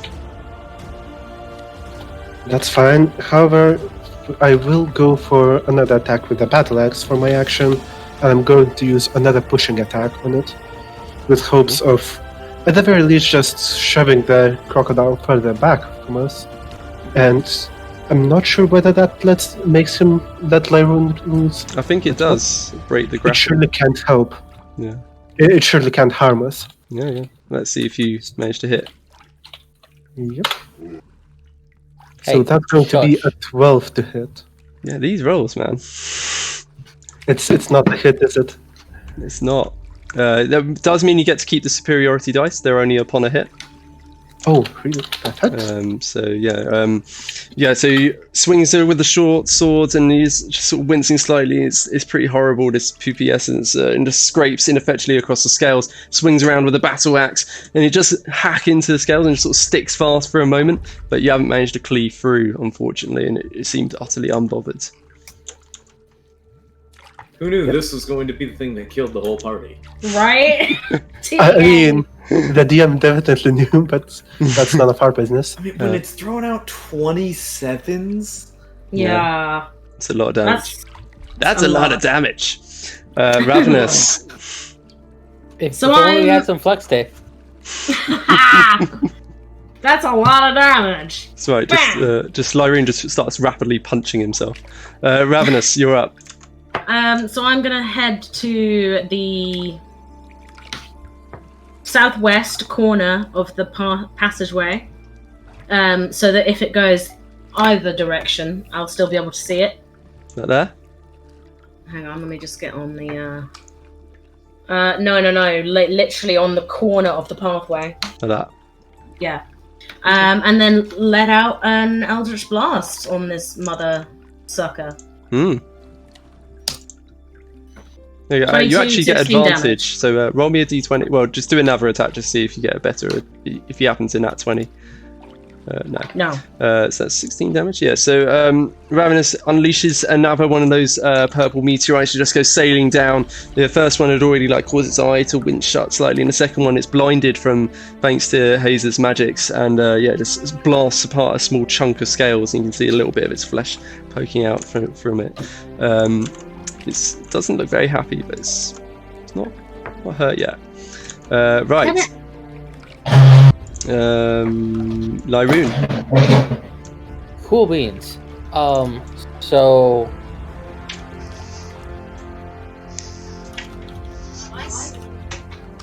now Lyroon, of course, has sewer crocodile training. It's taught to every wood elf child, and so while sticking, into it, reaches a fist across and punches the eye that wasn't Eldritch blasted. hit. That wasn't just blasted. You see the cat's now just sitting at the door mewing. It's no use. Okay, 6 damage. That'll do. That definitely hits. I hope it hits. So 25 to hit definitely hits. I mean, it hit Tiamat. And then there is a strange fey breeze that goes through the tunnel. And Lyroon is not in the crocodile and is suddenly 20 feet away. Misty Step. It's a whoosh, whoosh. Is that? Hang on. Is that? I think you've already used that today, effectively, because the smashing pumpkins fight was the same day. Oh wow! It's just 2 weeks. 2 weeks of real life apart, but unfortunately, it was the same day.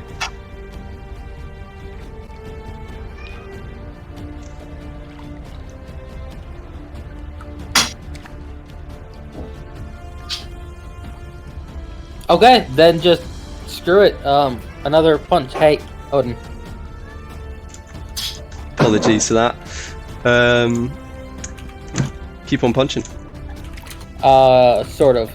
Going to do do a flurry of blows so that with a heal to myself. Cool. That hits. And then that's 1d4 plus 3. That's my wisdom modifier, right? Yeah. It sure is. It's 49. So it's now right. So yeah, Lyroon just trapped in its maw and just starts wailing on this giant crocodile. Wham! Straight into its eye, and the other one just winces shut, and then wham again, taking advantage of. Oh yeah, both of those attack rolls are at advantage, by the way, because it's blinded. So let's just see if you get nat 20s. Yeah, I love that 20s. Let's just see if you have. Let me finish. Oh yeah, let's see how you do on your healing as well. Oh, Kitty, I'm so sorry. Yeah, he's just sitting at the door, wanting out. No, oh God, Vlad, come on.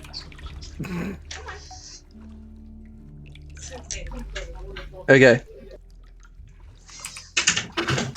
So you're back up to 10 hit points of health after just a brief moment where you're just harnessing your own chi and just about 2 of those vicious puncture wounds just heal over. Jesus. Even slightly less worse off. Let's see if you happen to get nat 20s on those. No. So close. Yeah, so close. 19, but not quite. So bam, bam. Just a couple of punches to its eye, and it's wriggling and writhing in the water, in the poopy water. But it's now bloodied. So it's starting to look a bit worse for wear after the savage beating that you're handing out to it, but not dead. by any stretch of the imagination. I Okay, would prefer if it were dead. you would prefer if it was dead. Can we arrange that? Not yet. So, let's have a Constitution save For Lyra? for Lyra. Yeah, so it'll be the end of your turn if you end your turn in the poopy water. Oh, fudge. Alright, we'll come back to that, but you have unfortunately picked up some kind of disease from the poopy water. No. Okay, next up in the initiative order is Nanto. Nanto. Aha. So, Lyran is free. No, Lyra is Still not free. grappled, but it is blind. Question. As a part of my telekinetic feat, I can telekinetically shove someone within 30 feet of me. Would that help free him, or would that just carry the croc with him or something? Because it says they can be moved 5 feet toward or away from you. It's an interesting one with grapples and shoves. I would allow it. So if I use this, I can pull Lyroon, and then they can willingly fail the save to be pulled 5 feet towards me. So if you pull Lyroon out of its grapple, it will get the attack of opportunity, I think. But if you For shove... forced movement? Oh, sorry? For forced movement? Hang on, I'll need to look this up. Yeah, because Dissonant Whispers works because they're using their reaction, but for things like shoving and forced movement, usually that shouldn't provoke. Okay, yeah, no, you're right. Yeah, it doesn't provoke it if it's without the use of your own movement or your reaction or something. Okay, yeah, that works. So you can just yank him out, Indeed. and you can willingly fail to save if you know what's So I coming. will take a step or two up, and Nanto is just going to yell out, just, okay, enough playtime, come on. And act like he'll reach out a hand and, yank backwards in the air, and then Lyra would feel like a grabbing on her, basically back, and just yank backwards. Excellent. So yeah, it's just this yanking sensation. The embodied monk is just lifted out of the poopy water and just lands onto the pavement, this walkway alongside the canal, leaving just Buruk standing waist deep in this water, but beside the crocodile, pretty much on his own. Is it made of stone? Pavement works just fine. Yeah, pavement. It is made of stone. Yeah, it's cement made of pave. Right, so... We don't have any time to play around with animal friends. We're on a mission, remember? Excellent. Anything else? I believe that's my bonus. And he's going to look to the crocodile. Not that this will help too much because he's blinded, but Vicious Mockery. Okay. I'm going to tell him, and you, by the way, that was very rude dragging him in there. Hope you think hard about what you've done. And there's this giving him a good old scolding. And you could just, if a crocodile's face could really convey emotion, its eyes wincing shut, but they just open just a crack, but they look down and you can see it's just a little bit feeling not very happy about itself in this moment. And it just sinks about half an inch into the water. Failed to save. 2 damage. Lyra, stop sympathizing. Look, you give me a giant animal, regardless of what it looks like, or whether or not it just attacked me, and I love it. Yeah, you're basically dead because of it. And then you're like, yeah, that's fine. Right, Hazer, you're up. Okay, so I'm gonna move. No, wait. You can try and leap the gap if you wish. In fact, you can definitely do it. It's only like 5 feet.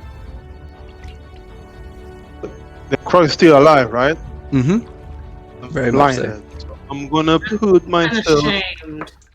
I'm Unashamed. gonna move. Okay, I'm gonna move 2 squares the right, and then gonna hand crossbow him. Big attack. Oh yeah, sneak attack, and you have advantage to hit. So yeah, Yes, so Hazer is a multi-class between druid and rogue, so gets the magic of druids, but also gets to have the sneak attacks of a rogue. Fancy. How do I add the sneak attack here? So it's space dash D space 2d6. Just like. So add that on the end, basically. Mine is 1d6 only for now. For now.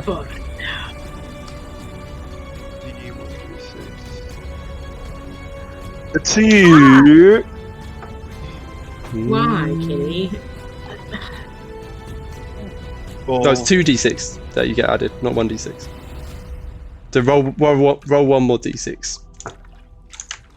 but mine is just one. Oh wait, yeah, you're There's no- multi-class. Yeah, right. So it's not a I level have 4 one rogue. level of rogue. Yeah, okay. So you're only a little bit rogue rather than full rogue. I forgot.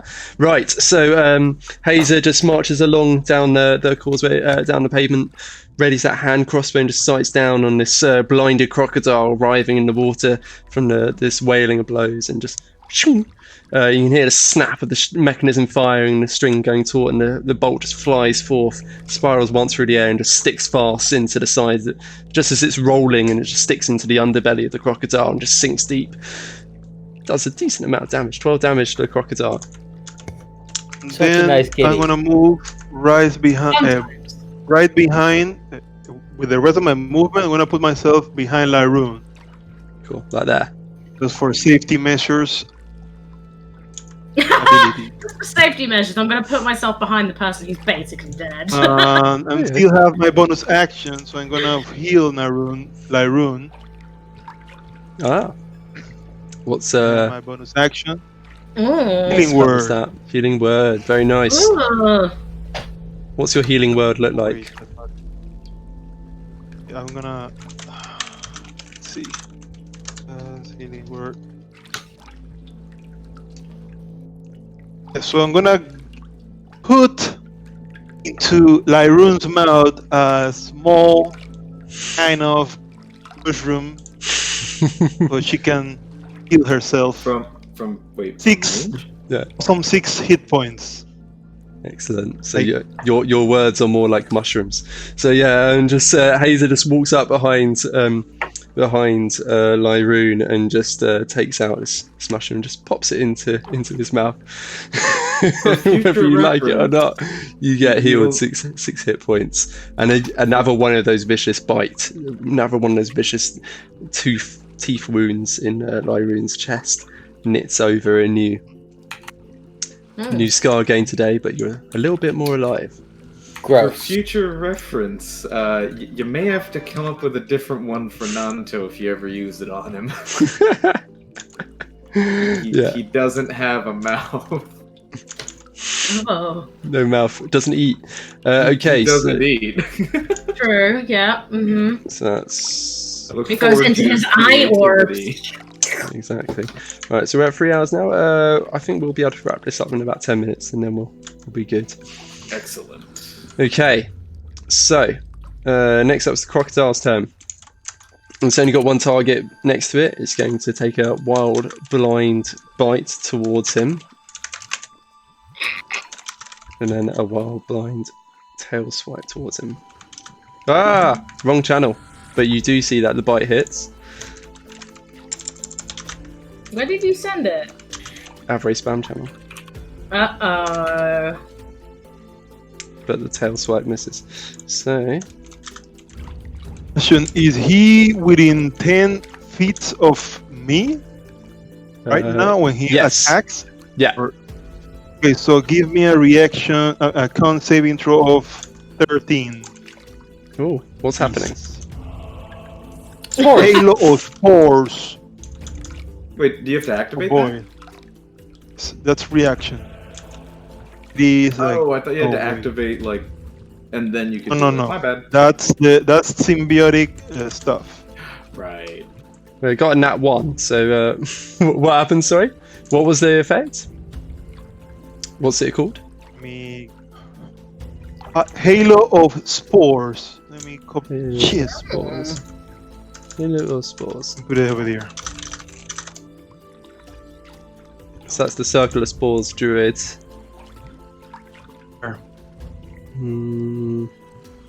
A reaction when someone enters when a creature you can see move into space within 10 feet of you. Well, so it's not Or it moved. starts the turn. Yeah, it's not moved currently. It's just staying still, biting lots. It says, or it start its turn there. Oh yeah, okay. Second level, you're surrounded by spores that are harmless until you unleash them on a creature nearby. When a creature moves into a space within 10 feet of you or starts its turn there, you can use your reaction to do 1d4 necrotic damage. Yeah, so it takes 1d4. It definitely failed to save, so it takes the necrotic damage. Let's see how you do. 4. There we go. Maximum necrotic damage. So yeah, so the crocodile emerges out of the water, and these invisible spores that are soaking into the air around Hazer just start to make their way into these various open wounds across the crocodile's body, and it just seep in and start burning away. But that doesn't distract it too much. Its teeth are already clamping down upon the fighter. No! I'm afraid His so. armor. Yeah. Around the fighter, armor, and everything in between, unfortunately. Yeah. So yeah, the teeth just clamp down, and they just pierce straight through the chain metal. You'd already paid to get it repaired once just recently, and already again it's getting torn open anew. 20 piercing damage. Jesus Christ! Yeah. He's a heavy hitter, this boy. Well, yeah. Let's just say the previous damage roll was all above average. Well, what was this? This is only like 7 difference. Yeah, this is all. That's a lot of a difference. That's a lot of difference. So. Oh, okay. The teeth clamp down and pierce through the armor. The tail swipe that comes swinging in, it's blindly slashing around. Unfortunately, fortunately for you, just splashes across poop water and sends a spray of water, but doesn't manage to catch Brooke successfully. So that is the end. So one of the attacks did miss me. Yeah, one hit, one miss. Exactly. The bite hit, the tail swipe. I know why you're asking. On the tail swipe, I am going to not only, it somewhat misses me, but I have deflected it, and that gives me a quick opening for a counter attack. So this is one of the fighter maneuvers. When someone misses a fighter who's a battle master, they can use superiority dice, and then they get to make an attack roll, and you get to add the damage to the attack roll. So basically, you get a free attack as a reaction. He is still blinded, so that's also at advantage. At advantage, indeed. And this is 13, but now I remembered something that I had forgotten previous times. So first things first, did 13 hit? It did not. In that case, I'm going to use the saving phase feature, which was... So hobgoblins are not big on being seen as continuous failures, which, not managing to hit in 6 dice rolls would be. But given there are 4 of you watching it, I can just bump it up to a 17 for once in a while. Yeah, you need to re-roll that. It didn't come through. Yeah, it's just measuring the usage of it. So that's 10 damage. And it's... So I'm gonna go for 17 to hit and 10 slashing damage on the guy. Very nice. And that's including the superiority dice. Yep. That's an extra 10 slashing damage. So Brooke.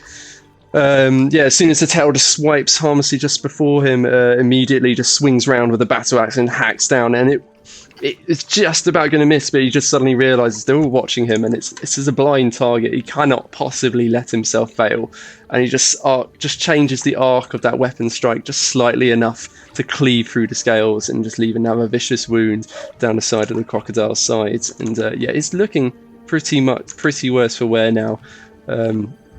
It's getting towards a fairly critical state thanks to all the wailing of blows that it's received. Right.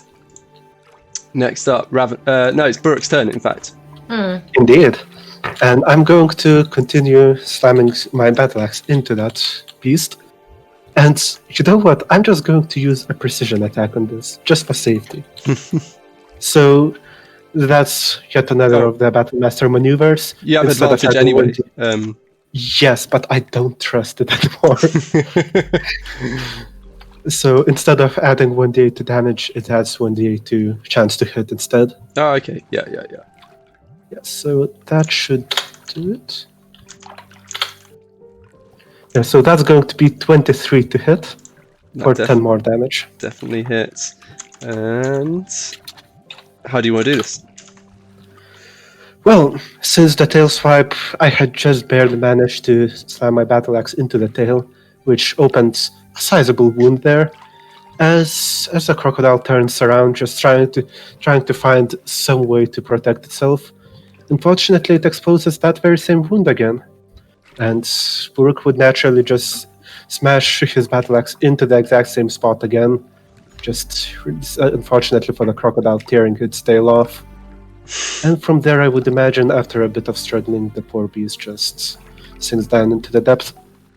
Lovely. So yeah, Buruk just takes full advantage of its blinded state and it's thrashing around, and there's already that grievous wound opened up from his riposte battle axe swipe, and he just hacks down again and just cleaves open that wound even more and just keeps cleaving down, and the tail starts coming free and there's just blood pouring out, and suddenly the brown pooey water is staining red from all the blood pouring out of this poor giant crocodile, and he sort of feebly starts flopping and it just turns over and it's just the underbelly exposed, and it stops, twitches twice, and it stops moving. And you defeated the giant crocodile. And with that, Buruk would be creature as we've soon ever as fought. possible getting out of the water. And then immediately using your movement to climb out of the water before you gain a disease. Can Ravenous get down and pull the crocodile out of the water and skin it and get meat from it? You will be the only person in this town and possibly a bit further around to eat that crocodile's meat. I mean, if you don't recall, crocodiles have very thick skin. If we take all the skin off, the meat underneath will be perfect. I mean, it's been eating poop stuff, but yeah, sure. Yeah, you can absolutely go about trying to do that. I will not take part in that, sorry. No, I have to disagree with you. I don't think the crocodile had very thick skin. I mean, I insulted it once and it was brought to tears. I mean, And those were literal crocodile tears too. literal crocodile Oh. tears. He's not vegetarian, so he won't eat that. Give me a survival check, Ravenous, if you're going to be trying to God. skin this thing. Someone else can help you with that if they wish. I'm guidancing myself. And you can guidance yourself. How do I do that? I think the rest of let me type it out for you.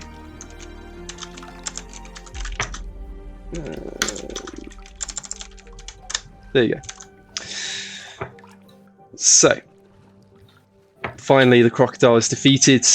Yeah, once again, you're finding the sewer seems to be infested with various more creatures than you expected. Yeah, well, rats were expected. Giant crocodiles living in the sewers, perhaps not. Oof. Yeah, nat 1 on the survival check. So yeah, Ravenous what normal people would have like taken out a dagger and started like taking the skin off. Ravenous just like starts eldritch blasting the skin off. Partially cooked. It's fine. And what's like removed is this sort of like mangled half it's more holes than flesh. Okay, well enough to get me scales. one little meal. Okay, I can jerky the shit out of this. The meat's like burnt and stuff. Yeah, there's maybe like one meal out of it, but the skin is just trashed. Yeah, Poop. unfortunately. Okay. This is a complete aside, but I'm so happy because someone finally asked me about my my quote beneath my name. There's a quote beneath your name. What? Ask me about insufficient data. Oh, Picture of data. I love this. Yeah, I believe I know that one. Kardec put me onto that one. Yeah, it's one of my favourite bait memes. Oh, yeah, an incomplete picture of data. Oh, okay, cool. I like that. So, So, Ravenous is, you could argue, skinned this crocodile, more like butchered in the worst possible sense of the word. And yeah, you're in the sewers. You've found a few skeletons. You found a lot of rats. You found one crocodile. You found no sign of anyone with red cloaks as of yet. And in all your investigations and checks and such, you haven't really seen any sign of their passage in the areas of the sewers that you've been exploring. Nope. Interesting. Do you think... Lyron asked everyone while kind of like sitting in the muck, already, pulling out a couple of bandages. Do you think we should just rest a moment before carrying on? Or do you think time is really of the essence? I think maybe a rest would be in order to sort yourself out. We've alerted anyone we possibly could. Just keep an eye out for any other dangers. But I think we can manage a quick rest. Indeed. I don't have any problems either. Let me just keep a look to the other side. Just make sure no one comes. And I'm gonna move toward the yellow bush again and pointing with my lantern. Just do a perception. Yeah, I'm just gonna have a little look around, there. See what else there is to see in this area. I will. Ooh, that was a good perception. I will take a watch on the opposite side from Hazer, while the others rest. Okay. You're not resting then? I don't need to. I've only used one spell slot, and I very rarely use them. So. Is it a short rest? It'll be a short rest indeed. So yeah, you can all claim the benefits of a short rest. Please gain Except the benefits me. of a short rest plus 1d6. Yay! Hazer's inspection of the area beyond, you can see it looks like almost a clutch of eggs in amongst the bushes in an opposite alcove. Totally go get those because they're going to hatch into alligator babies. That's my opinion. Yeah. But we'll come back to that at a later date. Yeah, so you can all claim the benefits of a short rest at the end. Well, except for, what was it, Hazer and Ravenous. And Ravenous, yeah. Keeping a sharp eye out. You don't see anything particularly dangerous seeming to be approaching. Once or twice you see some rats scurrying around. You might see something moving in the water, but it doesn't seem to get any closer to you. It seems to stay well clear. It's sensing all the blood and damage that's been done to its companion recently. There you go. So you've started exploring the Daggerford sewers. No sign of the red-cloaked miscreants as of yet. Music's suddenly gotten very dramatic. Let's just stop that. Very. And Dada, we're sleeping. yeah, exactly. Then you settle down for a short rest in the sewers. Anything else before we wrap up? I think we're good. Yeah, It's time. good. Okay. Well, thank you guys. Good fun as always. Plenty more to go exploring and finding out. I'll post up experience rewards and such after we finish up. But yeah, thank you. Thank you for those who are watching. And we'll be sticking this up on YouTube and we'll pick this up again next Sunday. Excellent. And then we can hear all about the puzzles that Nanto told you for your Song of Rest. Oh, God. Because there's nothing better than relaxing than trying to solve puzzles. No, you played a short rest is an hour long, so get prepared. Yeah. A lot of puzzles awaiting you. Yeah, so there's a decent amount of sewers to go exploring as of yet. Cool. Awesome. Cool. Cheers, guys. Much appreciated, and we'll see you next week. See you, everyone. Bye. Bye. Bye. Bye-bye.